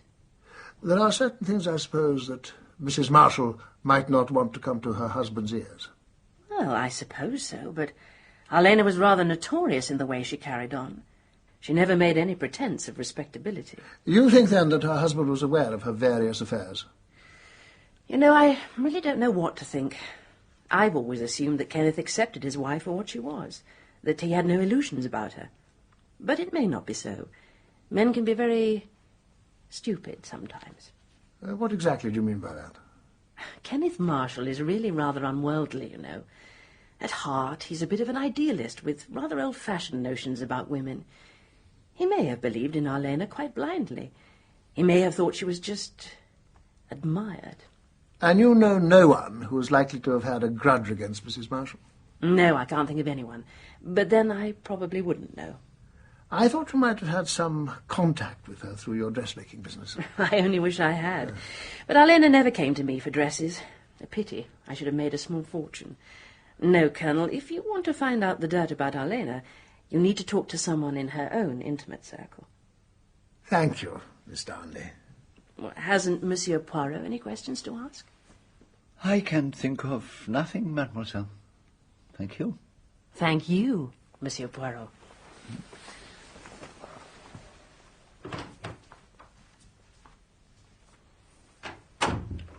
Of course, we've only got her word for it that she spent all the time reading on Sunny Ledge. You are right. The fact that Mr. Redfern and Miss Brewster noticed her there does not account for the whole time. But would she have been capable of strangling Arlena? She certainly had a motive of sorts. She was a childhood friend of Marshall. She may have resented him marrying a woman she disapproved of. And she may have resented even more the way in which Arlena Marshall treated her husband, taking a succession of young lovers and never even trying to conceal the fact from him. Oh, yes, it is easy enough to see that Rosamund Darnley may have hated her. But did she really hate her so much as to wish to kill her? Well, I don't see why not. She may have thought the risk was well worth taking. With Arlena out of the way, there was nothing to stand in the way of her and Marshall. And she is an exceedingly attractive woman. Come in. I thought you ought to know that some of the guests are getting a bit restive. We've been keeping them out of their rooms on the upstairs corridor. If you want to have a look around, the sooner the better. Oh, thank you for reminding me, Inspector. We'll come right away. We'd better start with the Marshall's rooms. Arlena Marshall certainly had a most extensive wardrobe. Dresses, lingerie, beach hats. Enough to last her for an entire year. Les femmes. There's a packet of letters here. 3 from young Redfern. He'll learn not to write letters to women after this. Women always keep letters and swear blind they've burnt them. Here's one from some other chap. Dearest Arlena, God, I feel blue. To be going out to China and perhaps not seeing you again for years. I didn't know that any man could go on feeling crazy for a woman the way I feel for you. Thanks for the check. They won't prosecute now. It was a close shave, though, and all because I wanted to make money for you, to buy you the most fabulous emerald in the world. Don't forget me. I know you won't. You are mine always. J.N. Another poor mutt. It might be worthwhile to find out if this J.N., whoever he was, really did go to China. Otherwise, he might be just the person we're looking for. Thinks he's found the love of his life and suddenly discovers he's been played for a sucker. It's certainly worth following up. Yes. That letter is important. I find it very important. Shall we take a look at Marshall's room? I'd like to have a look through his letters. See if there's anything to bear out his story about having to type those financial statements in a hurry. And while you are doing that, I shall inspect Mademoiselle Linda's room. Good idea. There's always a chance that Marshall may have put something in his daughter's room that he didn't want us to find. All very neat and tidy for the room of a teenager. Everything in its proper place. It looks as if she has been burning something in the fireplace. A lump of something that looks like candle grease and some fragments of green paper with the figure 5. Part of a pull-off calendar, perhaps. And a pin. And some burnt hair. What is one to make of all this? Pour l'amour de Dieu, is it possible? And the books on her shelf. The Marriage of William Ashe. Very dull reading for a 16-year-old. But perhaps the best the Lending Library had to offer. Murder in the Cathedral, The Burning Court, something wedged behind them. A History of Witchcraft and Sorcery. So, I was right. But as to the other, is that also possible? No, it is not possible. Unless...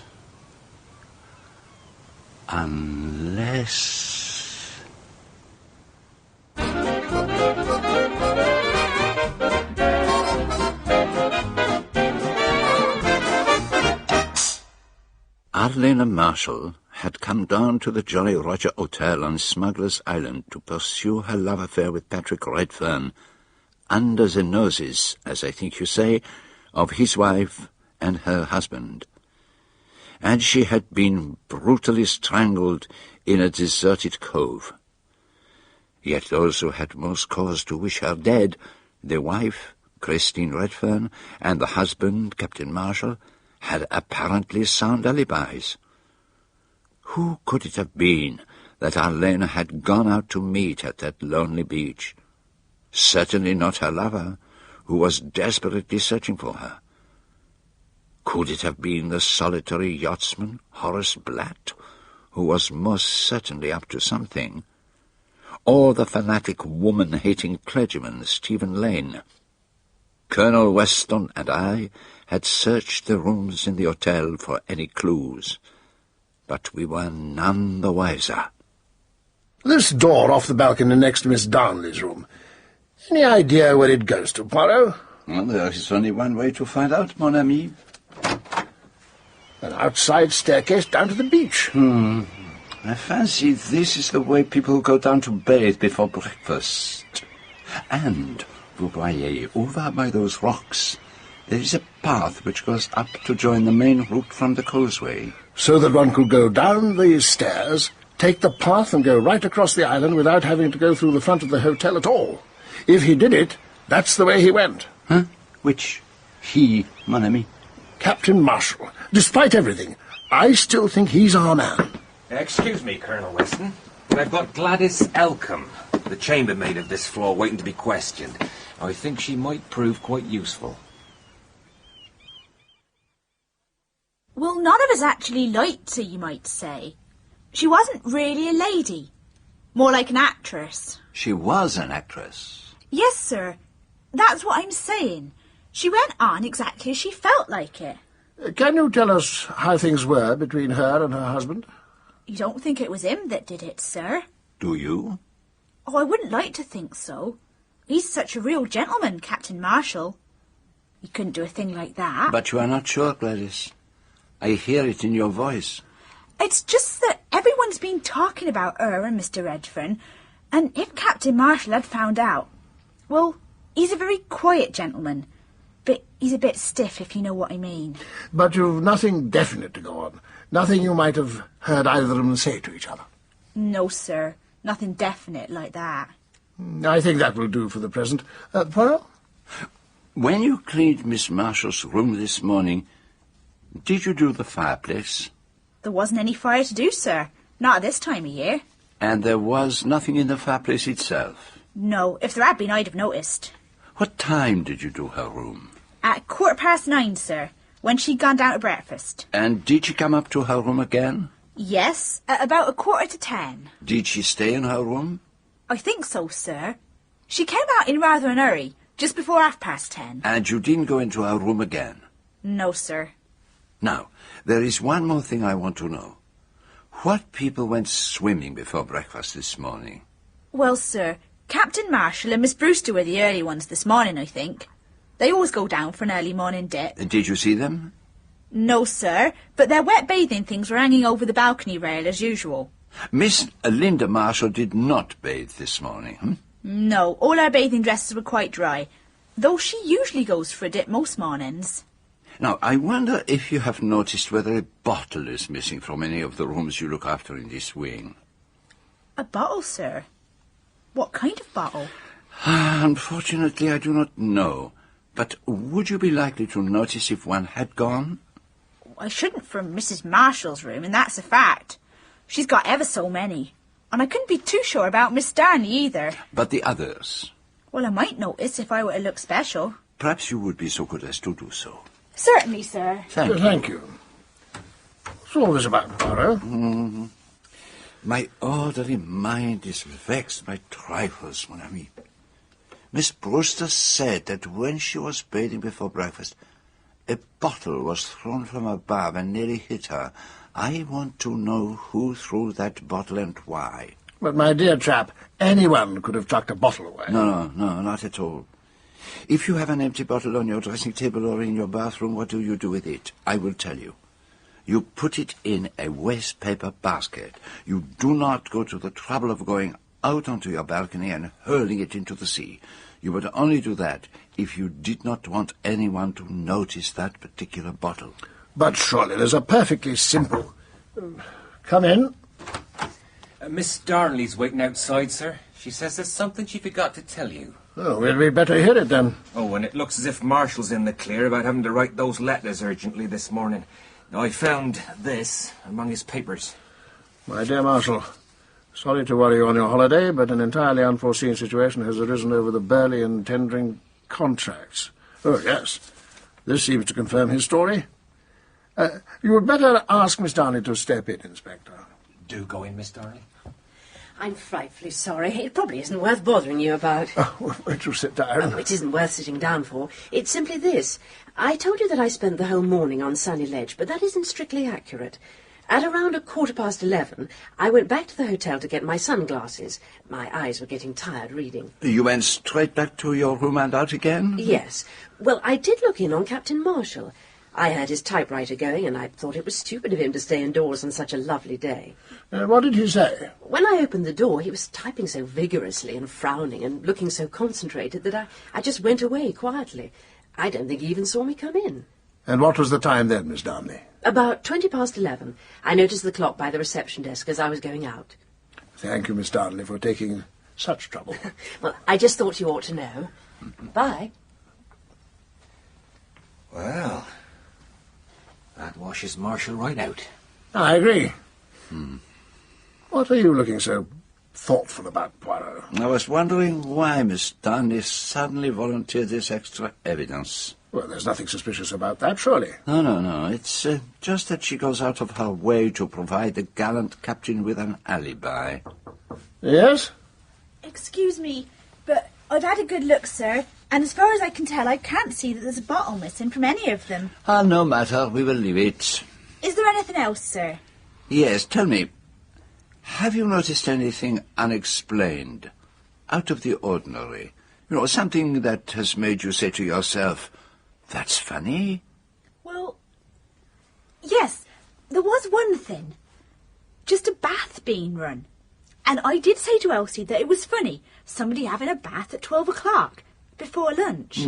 Do you know who it was who was having a bath, mademoiselle? I think we'd better be getting on, don't you, Poirot? Oh, yes, of course, come on. Thank you, mademoiselle. Thank you, sir. It's time to have a look at that cave, don't you think? You should take Mr. Redfern with you, since he knows the exact location. Well, aren't you coming? No, alas, I am like Miss Brewster and Mrs. Redfern. I do not care for perpendicular ladders. Well, then you can take a boat. No. My stomach, it is not happy at sea. Nonsense, man. It's calm as a mill pond today. You can't let us down. We might miss something without you. That is true. Oh, by the way, sir, the reverend gentleman has just got back, Colonel. What's that? Stephen Lane, sir. I asked him to wait in the lounge. Ah, good, Colgate. We should certainly go and have a word with him. What hast thou done? The voice of thy brother's blood crieth unto me from the ground. Sorry? Murder. One of the first sins known on earth. If you could just give us your movements today, sir. Willingly. I'm fond of walking. Today I went to St. Petrock in the Coombe. That is about 7 miles from here. A very pleasant walk along winding lanes. I visited the church. It has some fragments of early glass and a splendid painted screen with the figure of St. Petrock and his dragon. Did you meet anyone on your walk, Mr. Lane? No. A couple of boys on bicycles passed me once. But if you want proof of my statement, I wrote down my name in the visitors' book in the church. Is there anything you can tell us about the dead woman that might give some indication of who could have killed her? Anything you heard or saw? I heard nothing. But I can tell you this. I knew instinctively as soon as I saw her that Arlena Marshall was a focus of evil. Woman can be a man's help and inspiration in life. She can also be man's downfall. She can drag a man down to the level of the beast. Arlena Marshall was such a woman, made in the image of Jezebel and Aholibah. Now she has been struck down in the midst of her wickedness. But you have no idea who might have struck her down. She was, in fact, strangled by a pair of human hands. I know nothing. Nothing. We must get to the cove. Is that where it happened? That is where it happened, Mr. Lane. Can I come with you? But certainly. You can accompany us and Mr. Redfern there in the boat. Let us be on our way. The lads have been over the beach pretty thoroughly, sir, but I can't say they've come up with much. 1 empty cigarette packet, a chicken bone, 3 pieces of string, and a pair of scissors. The scissors have obviously been left out quite recently. They're still bright and shining. They weren't out in yesterday's rain. Where were they found? Close by the bottom of the ladder. And there was this fragment of a pipe. Oh, quality briar. Expensive. You smoke a pipe, do you not, Mr. Lane? Oh, yes. It's my old friend and companion. I've got it here. Never leaves my pocket. Tell me, where was the body found? Just about where you're standing, sir. Oh. Now then, Mr. Redfern, where's the entrance to this cave? I can't see any sign of it. It's over here. Just by this pile of rocks, the entrance is round here. It looks very narrow. It would be difficult for a man to squeeze through that. You'll find its appearance is deceptive. You'll just about manage it, Monsieur Poirot.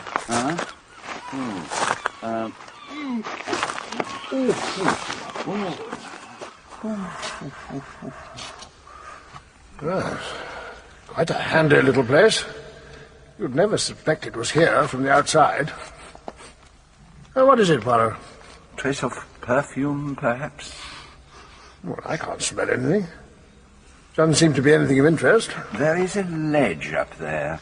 Might be worth investigating, but it is beyond my reach. You are a tall man, Mr. Lane. Could I ask you to find out if there is anything there? Of course. Yes. There's a box of some sort. Careful. Don't handle it more than you can help. There may be fingerprints. A sandwich tin. Left behind from somebody's picnic, I suppose. Oh, very neat. Containers for salt and pepper and mustard. Well, that's funny. They're all full of salt. Are you quite certain that it is salt, Inspector? Oh, this isn't salt. Not by a long way. Could be a drug of some sort. Better send it off straight away. Get your men to go over this place with a fine tooth comb. We may as well return to the hotel. By all means. And let us go back while the sea is still calm. Could she have been a drug addict, Poirot? Arlena Marshall? I should doubt that. She had steady nerves, radiant health. No, I do not think she took drugs. In that case, she may have run into the business accidentally and was put out of the way by the people running the show. For all we know... They said I'd find you in here. I've just heard the news. This is Mr. Horace Blatt, Colonel. Do sit down, Mr. Blatt. No, I won't, if you don't mind. I've been out in the boat since early this morning, missed the whole blinking show.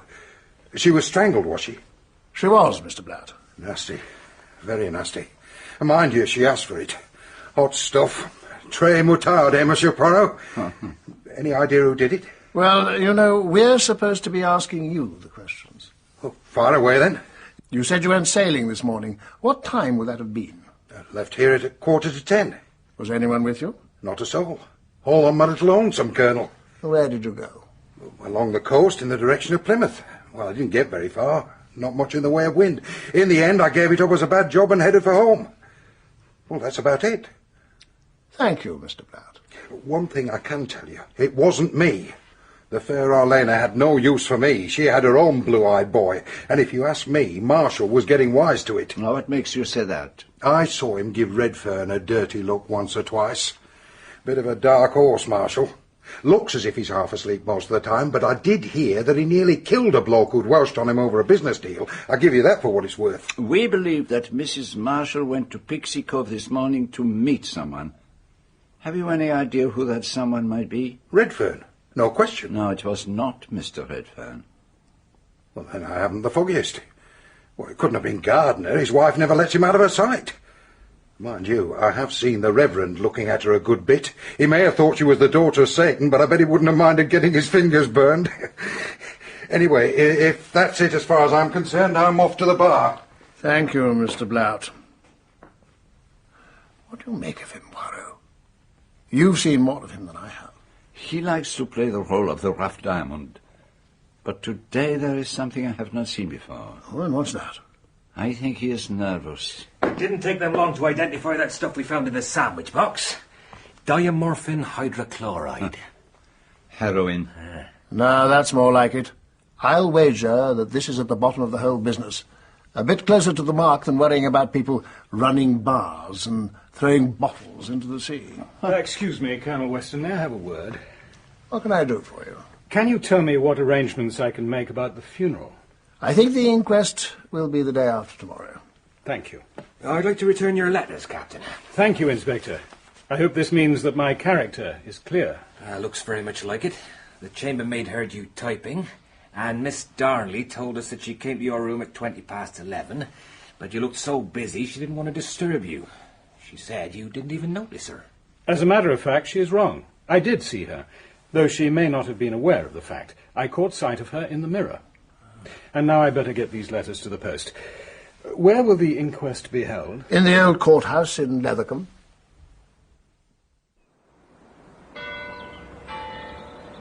It didn't go so badly, did it? Difficult to say.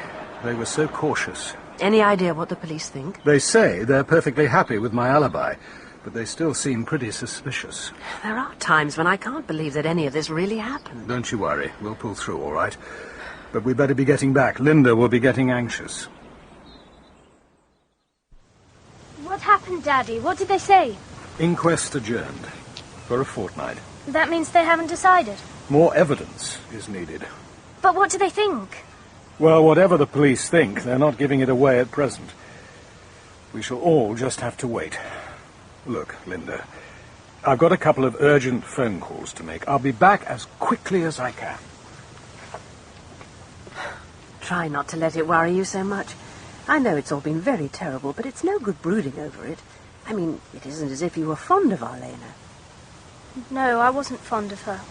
Then why are you getting so obsessed by it all? You don't understand. I think I do, my dear. No, you don't. You don't understand in the least. And Christie, Miss Redfern doesn't either. You just think it's morbid, that I'm dwelling on it all when I needn't. But it isn't like that at all. If you knew what I know... What is it that you know, Linda? Nothing.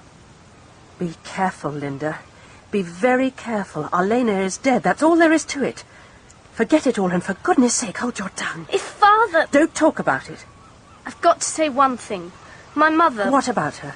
She was tried for murder, wasn't she? Yes. And then Father married her. That looks, doesn't it, as though Father didn't think murder very wrong? Don't say things like that. The police haven't got anything against your father. He's got an alibi. They know he couldn't have done it. Do you understand that? You'll be able to leave here soon. You'll forget everything.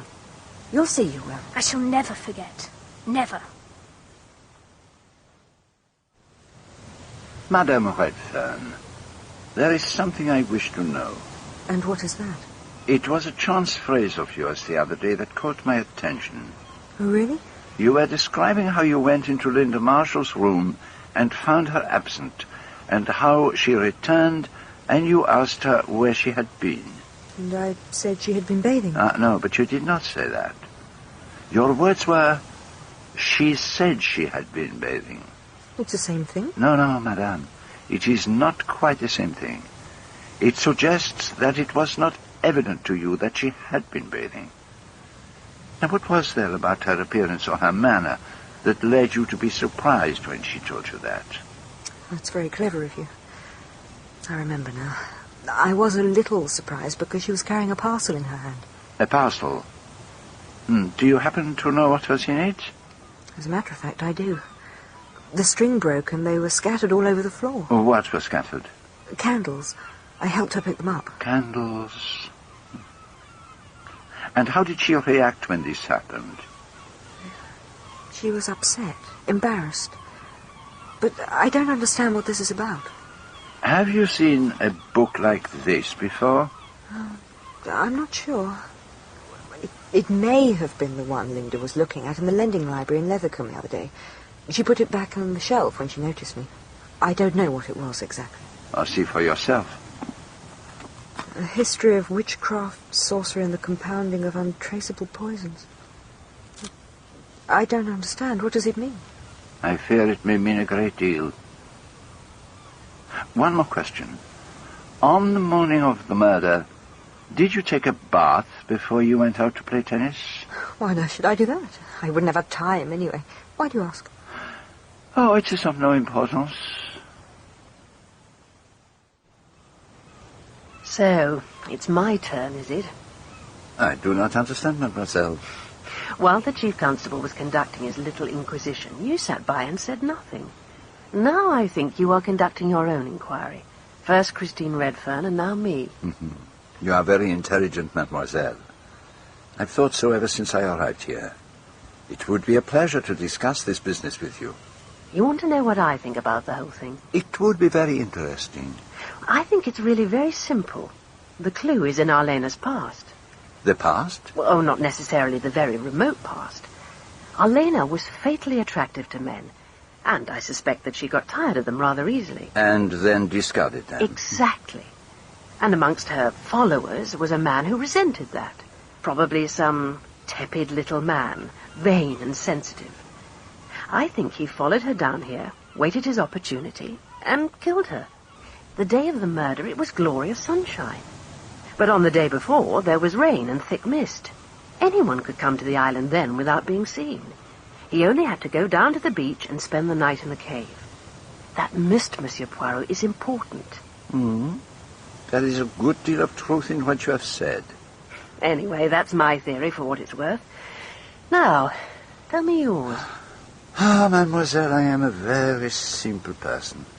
I always incline to the belief that the crime is invariably committed by the most likely person.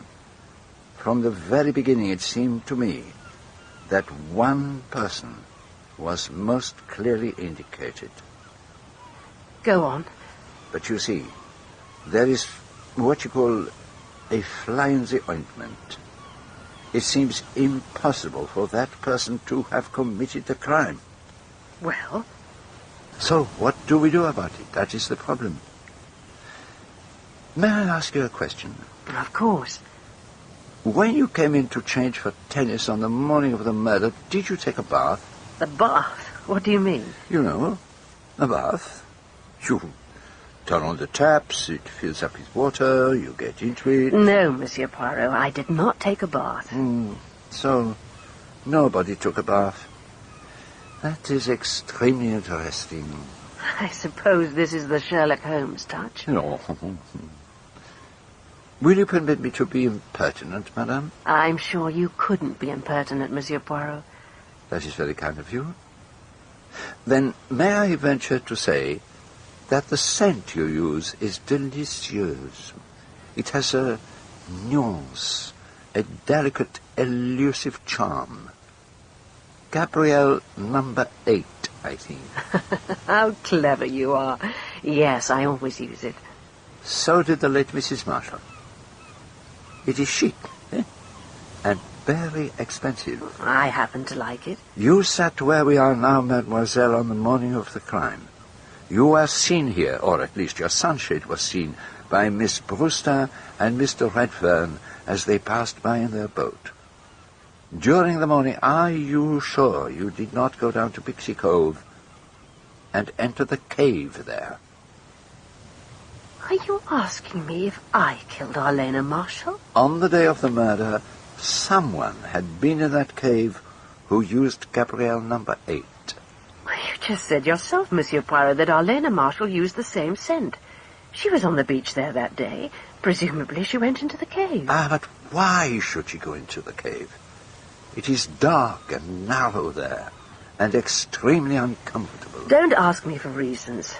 Since she was actually in Pixie Cove, she was the most likely person. I told you I never left this place the whole morning. Except for the time you went back to the hotel and looked into Captain Marshall's room. Yes, I'd forgotten that. And you were wrong, you know. Captain Marshall did see you. Kenneth saw me. Did he say so? He saw you in the mirror that hangs over the table. Why are you looking at my hands? Surely you can't imagine. Imagine what, mademoiselle? Nothing. By the way, mademoiselle, do you happen to know where Miss Linda is at the moment? She said she was going down to Gull Cove. But you don't need to ask her any more questions. Surely. What is it? Why have you come to look for me? What do you want? The other day you told the Chief Constable that you were fond of your stepmother and that she was very kind to you. Well? That was not true, was it, mademoiselle? Yes, it was. No. She may not have been actually unkind to you, but you were not fond of her. I think that you disliked her very much. That was plain to see. Perhaps I didn't like her very much. But one can't say that when a person is dead. It wouldn't be decent.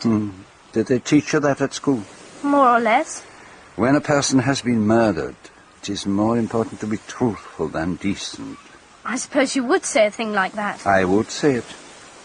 And I do say it. It is my business, you see, to find out who killed your stepmother. I want to forget it all. It's so horrible. But you cannot forget it, can you? I suppose some beastly madman killed her. No. I do not think it was like that at all. You sound as if you knew. Perhaps I do know. I know that you are troubled. Very troubled. Will you trust me to do all that I can to help you? You've got it all wrong. There's nothing you can do for me. I don't know what you're talking about. I am talking about candles. I won't listen to you. Leave me alone. I won't listen. But you must listen, mademoiselle. And you know why, do you not?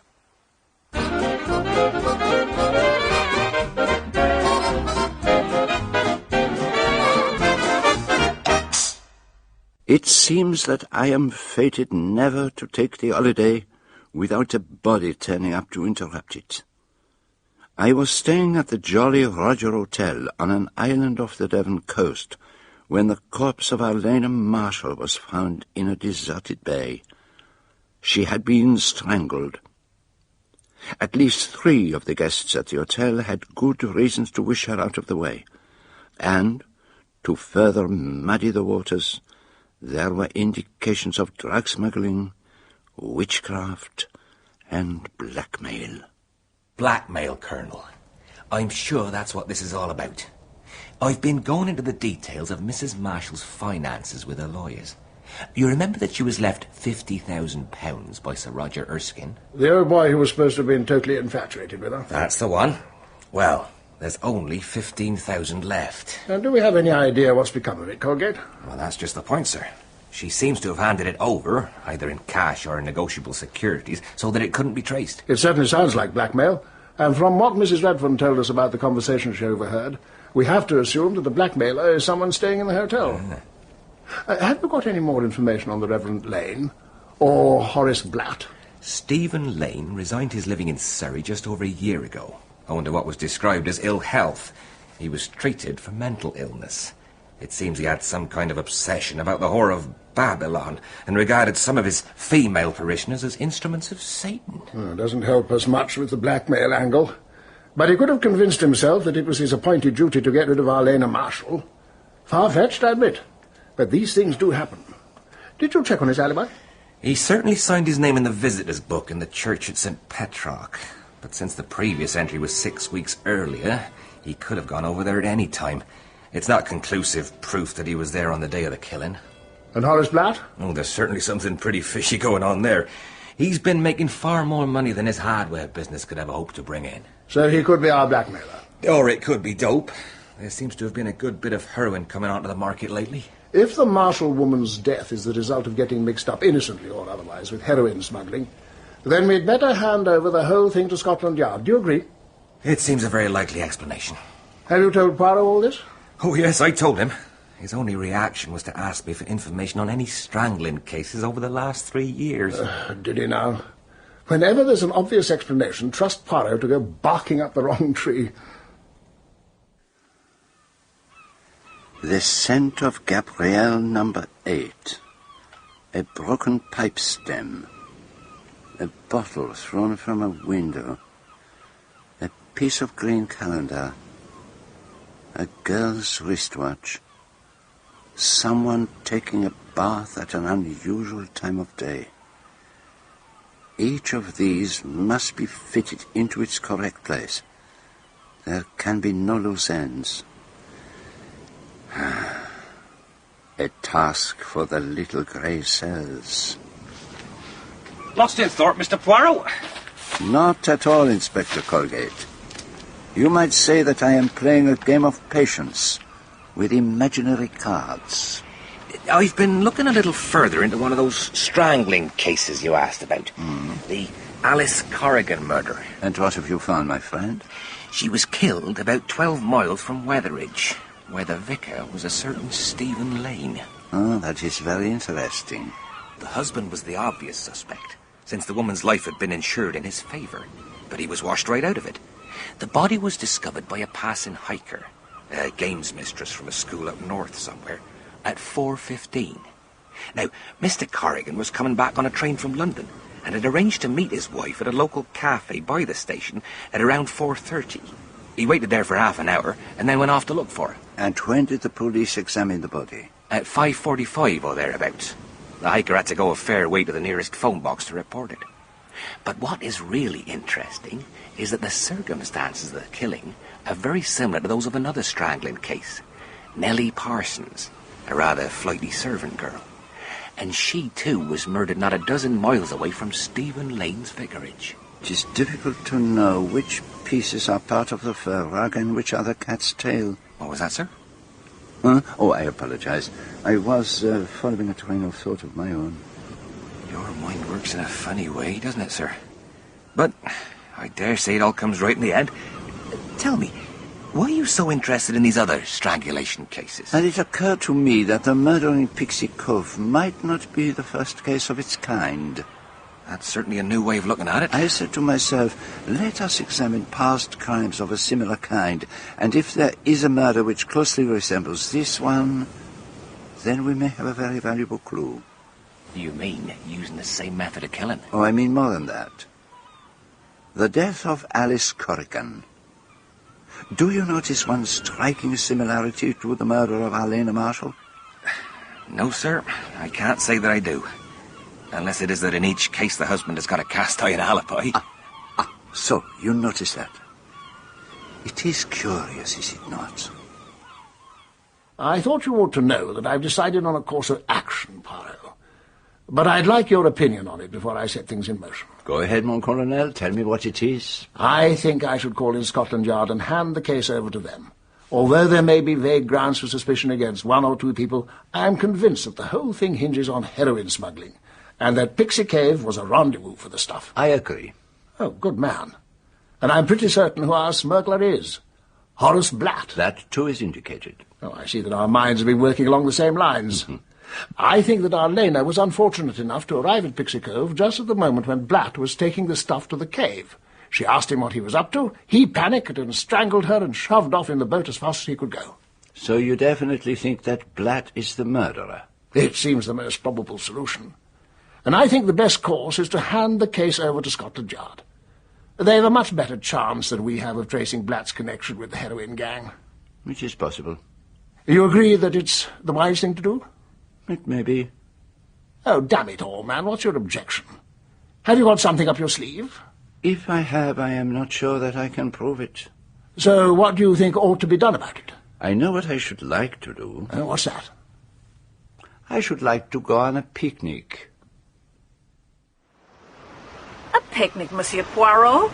What on earth put that idea into your head? Oh, surely it is not such an outrageous idea, madame. We need something of the everyday to restore us all to normal. And I am fascinated to see something of Dartmoor. You want to see the prison? Oh, no, Mademoiselle Darnley. I wish to see the pixies. Do you remember, Mr. Redfern? You told me that there were places on Dartmoor where the pixies were supposed to live. Oh, yes, there's Pixies Cave on Cheap's Tor, and there's Pixies Holt, and there's Pixies Bridge. Then what better reason could there be for a picnic? You'll have to count me out, I'm afraid, Poirot.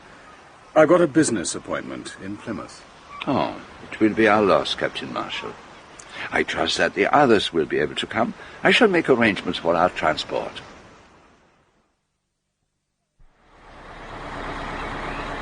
It looks as though it's going to be a lovely day. It's not really pixie weather, Mrs. Gardner. I don't think they care much for sunshine. I'm afraid Linda's not coming, Monsieur Poirot. She says she's got a frightful headache. But it would do her good to come out with us. It might help to cheer her up a little. Well, I've tried to tell her that, but it's no use. She's absolutely determined. I've given her some aspirin and she's gone to bed. I'll stay with Linda. I don't mind a bit. Oh, no, Christine. You must come with us, darling. I'm sure Linda will be all right on her own.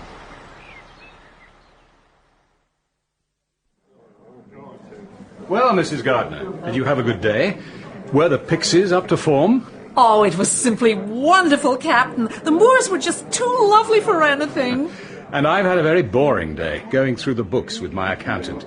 I've only just this moment come back. Oh, Miss Darnley's gone up to see how your daughter's headache is. Oh, it was such a pity you couldn't be with us. We had a really marvellous picnic, and Monsieur Poirot was in such high spirits. Poor Miss Brewster had rather a funny turn on the way back, though. I trust it wasn't serious. Oh, it was just her vertigo, I think. We were crossing a narrow bridge over a little river, and she suddenly stopped and couldn't go on. She just stood there, swaying backwards and forwards until Mr. Redfern and Monsieur Poirot went to her rescue. Oh, but I better go up and see how my husband is making out. He had one of those Cornish pasty things, and he'll probably have to be in the bathroom for hours. Kenneth, something's happened to Linda. You'd better come. I just can't wake her.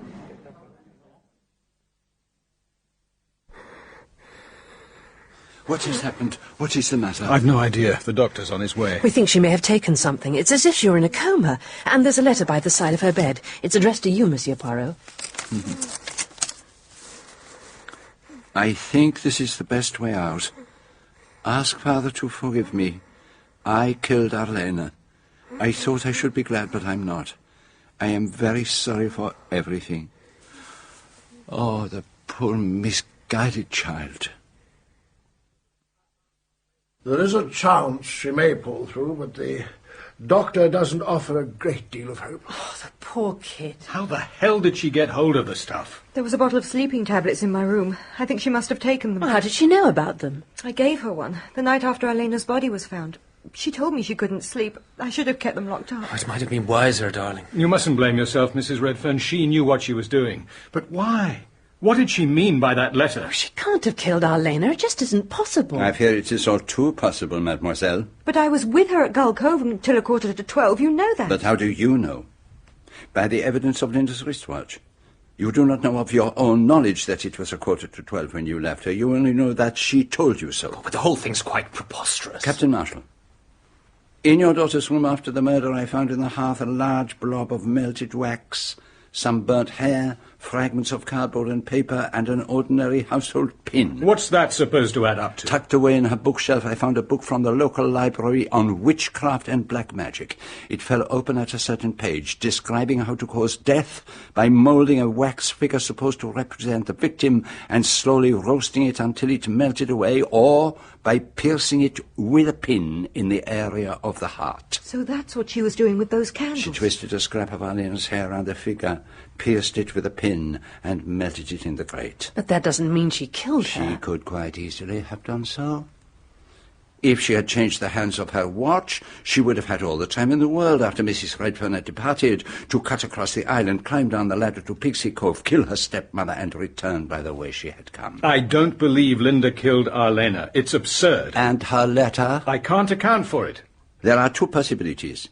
She could have written it knowing herself to be the murderess, or she wrote it to shield someone else whom she felt was suspected. Meaning me, I suppose. But she knew I was in the clear. Supposing it was not so much that she thought you were suspected as that she knew you were guilty. That's absurd. Is it? You could not have killed your wife if you were acting alone. But supposing someone helped you. What the devil do you mean by that? It is quite true that you could not have typed out those letters and at the same time have gone down to Pixie Cove, but you could have jotted down their contents in shorthand for Miss Darnley to type out. I can't do shorthand. Oh, this is ridiculous. Is it? Then why did you both lie to me? You told me, Miss Darnley, that you had seen Captain Marshall from the door sitting at the typewriter, but that is not possible. The writing desk is in the corner of the room, and you could not have seen Miss Darnley in the mirror, Captain. It is between the windows and reflects only the wall opposite. How very clever of you. But not as clever as the man who did kill Arlena Marshall. Think back for a moment. Who did everyone suppose she had gone off to Pixie Cove to meet that morning, huh? Patrick Redfern. And I knew from the look on her face that it was not a blackmailer she was expecting, but her lover. Well, it certainly wasn't me. Someone must have used my name. I think not. It is my belief that she went to Pixie Cove to meet you, and that she did meet you there, and that you killed her there, as you had planned to do. You're mad. You know very well I went round to the beach in the boat with Miss Brewster and found Arlena lying dead on the beach. Not dead, Mr. Redfern. It was the living body of the woman who helped you. Her arms and legs stained with tan, her face hidden by a large green cardboard hat. Christine, your partner in this crime and in the crime she helped you commit when she supposedly discovered the body of Alice Corrigan at least 20 minutes before she died, killed by her husband, Edward Corrigan. You, Mr. Redfern. Damn you, Poirot. No, Patrick. Don't lose your temper. The Surrey police have already identified you from a photograph taken here at this hotel. You lousy little worm! You little... Get him! Get him! They've taken them both off to the police station at Lethercombe. How are you feeling, Poirot? Bruised, but triumphant, mon colonel. I imagine you'll survive. And Linda Marshall's out of danger, according to the doctor. Oh, thank God. I'll go up to her straight away. Of course. Now, Poirot, I hope you're sufficiently recovered to tell us all what happened. I'd be so thrilled if you'd allow me to listen, Monsieur Poirot. I've always wanted to know how you solve your crimes. I would be honoured, madame. It all began that first morning when Arlena Marshall made her entrance onto the beach. We had been talking of the sun-tanned bodies, and I reflected on how little difference there was between one brown body and another. You said they looked like boiled lobsters. It was on that morning that I spoke with the Reverend Lane about evil. For him, evil was focused in the person of Arlena Marshall, the kind of woman who wrecked lives and destroyed souls. Well, so she did. Ah, but I saw her very differently. It was not she who attracted men. It was men who fatally attracted her. In Patrick Redfern, with his good looks and his fine body and his easy assurance, I recognize the type of man who makes his living one way or another out of women, and for whom Arlena Marshall would be his predestined prey. And, of course, Arlena was quite a wealthy woman. Old Erskine left her most of his fortune. Not that there's much of it left. 15,000 out of 50. I have no doubt that Patrick Redfern found it easy enough to induce her to hand over large sums from time to time for investment. But why did he need to kill Arlena? She was the goose that laid the golden eggs. But that is just the point. He had deprived her of most of her private fortune, and this fact could not be kept from her husband for much longer. And once Captain Marshall started to ask questions... And Christine was in on all this? Oh, yes. None of this could have been done without her. From the time of their arrival here, she played the part of the poor little wife. Frail, helpless, intellectual rather than athletic. Oh, quite an accomplished little actress. Just think of the points she made, one after another. Her tendency to blister, her giddiness at heights. Well, she told Miss Brewster she got stuck on the outside staircase of Milan Cathedral. Everyone spoke of her as a little woman, but she was actually as tall as Arlena Marshall. She told people that she had been a schoolteacher as part of her bookish image. In actual fact, she had been a games mistress, a strong young woman who could run like an athlete and climb like a cat. Hey, just a minute, Monsieur Poirot. Yes, madame? Is that why you arranged our little trip to Dartmoor today, so that you could test her out on that nasty little bridge? How very perceptive of you, madame. People who have a bad head for heights are never comfortable crossing a narrow bridge over running water. Miss Brewster, a genuine sufferer, was rendered quite helpless, but Christine Redfern ran across it without even noticing it. That's But I still want to know exactly how they managed the killing. I will take you through it step by step. Redfern's first act was to slip out very early by the balcony door, which you notice, Colonel. Under his bathing wrap, he concealed a large beach hat, the kind worn by Arlena Marshall. He crossed the island, climbed down the ladder to Pixie Cove, and hid the hat among the rocks. Step number 1. So he had arranged a rendezvous with Arlena? Yes. She agreed to go there early, and he told her he would join her at Pixie Cove as soon as he could slip away unobtrusively. If Arlena heard anyone descending the ladder, she was to hide in the cave, the secret of which he had explained to her, and wait there till the coast was clear. Step 2. You said you could smell Gabrielle number 8 in the cave. It was hers, of course. Exactly, mademoiselle. In the meantime, Christine was in Linda's room at the time she calculated she would have gone out for her swim. She altered Linda's watch, putting it forward 20 minutes. While she was there, she noticed the book on witchcraft and black magic. And when Linda returned and dropped the package of candles, she realized exactly what was in the girl's mind. It opened up new possibilities. The original scheme had been to throw suspicion onto Kenneth Marshall, hence the fragment of a briar pipe at the bottom of the ladder. What a ruthless little bitch. Christine went back to her own room, took out a bottle of artificial suntan, applied it carefully, and threw the empty bottle out of the window. Oh, nearly brained Miss Brewster. So that was why you were so obsessed about that bottle. Uh-huh. She then dressed herself in a white bathing suit and then put on a pair of floppy beach pajamas which effectively concealed her artificial suntan. And I put it down to her hopeless dress sense. It also effectively concealed her watch from Linda. At Gull Cove at 11:25, she asked Linda what time it was. Linda's watch showed 11:45. Christine began to pack up her sketching things, and Linda set off for a bathe.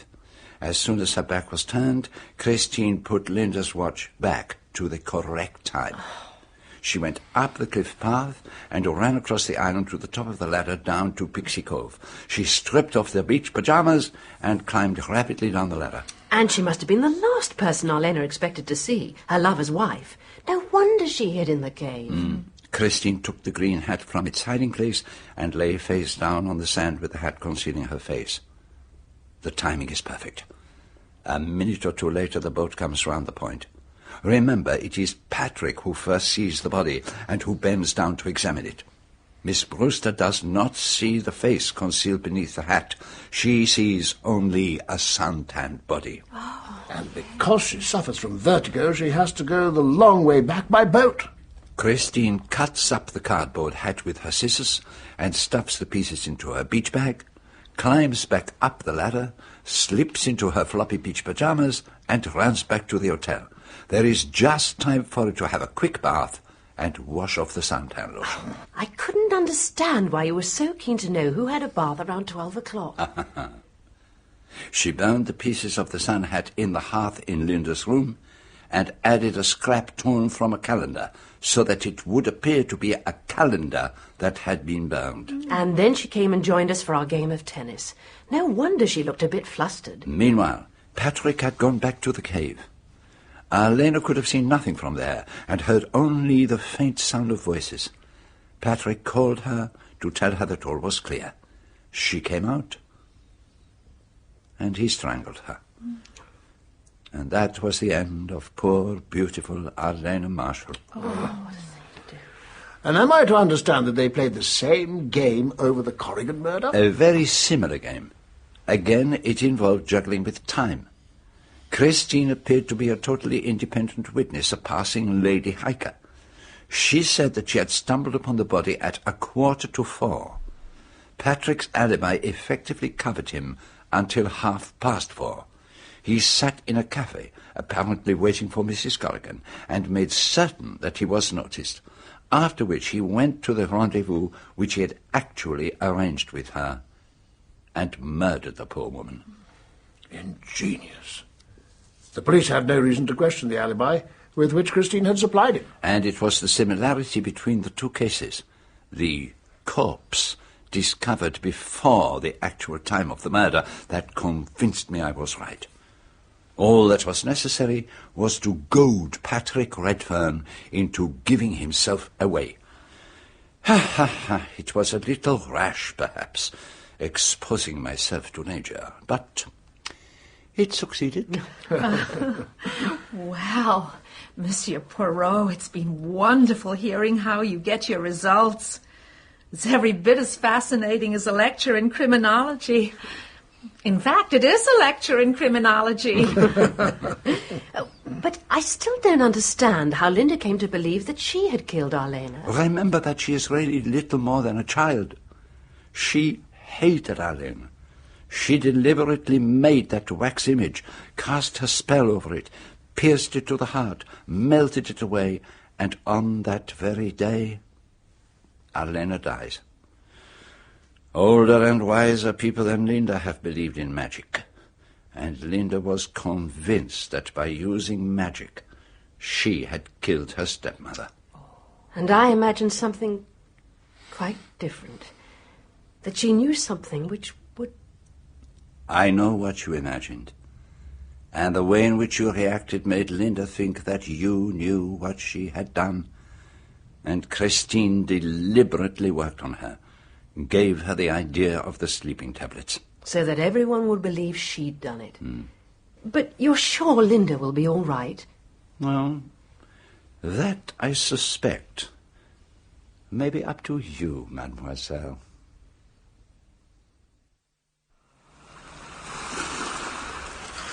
But it's just the same as if I had killed her, isn't it? I meant to. It is not at all the same thing. The wish to kill and the act of killing are different things. If, in your bedroom, instead of the wax figure, you had your stepmother bound and helpless, and a dagger in your hand instead of a pin, you would not have pushed it into her heart. I suppose that's true. It was silly, it was childish, but by doing what you did, you took the hatred out of yourself and put it into that little wax figure. And when you burnt it in the fire, you destroyed not your stepmother, but the animosity you bore her. Yes, I did feel a kind of relief at first. But then I got frightened. Ah, well, let it be a lesson. Just make sure you don't hate your next stepmother. My next stepmother? Oh, you mean Rosamund? Do you really think there's a chance? A very good chance, I should say. I don't mind her. She's sensible. I think we'll get on very well.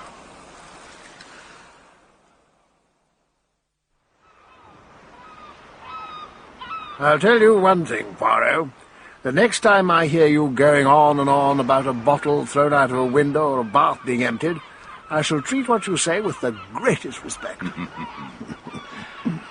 And how is the case proceeding against Mr. Blatt and his heroin smuggling? Well, I'm advised that there is insufficient evidence to convict, but I shall get him in the end. Yes. He's a little too, how do you say it, cocksure. And I do not think I shall follow his advice. And what was that?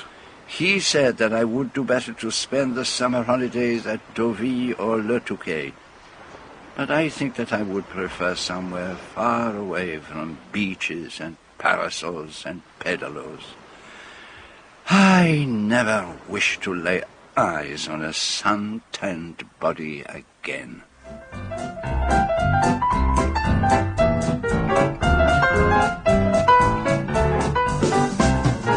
In Agatha Christie's Evil Under the Sun, Hercule Poirot was played by John Moffatt and Colonel Weston by George Baker. Arlena Marshall, Fiona Fullerton, Captain Marshall, Robin Ellis, Linda Marshall, Lindsey Fawcett. Patrick Redfern, Iain Glen, Christine Redfern, Susannah Corbett. Rosamund Darnley, Sabina Franklyn, Miss Brewster, Joan Littlewood, Mrs. Gardner, Wendy Craig, Mr. Gardner, John Rowe. Horace Blatt, John Hartley. The Reverend Stephen Lane, Iwan Thomas. Gladys, Nicole Forbes. Inspector Colgate, Gerard McDermott. Evil Under the Sun was dramatised by Michael Bakewell and directed by Enid Williams. It is published in the UK by BBC Worldwide.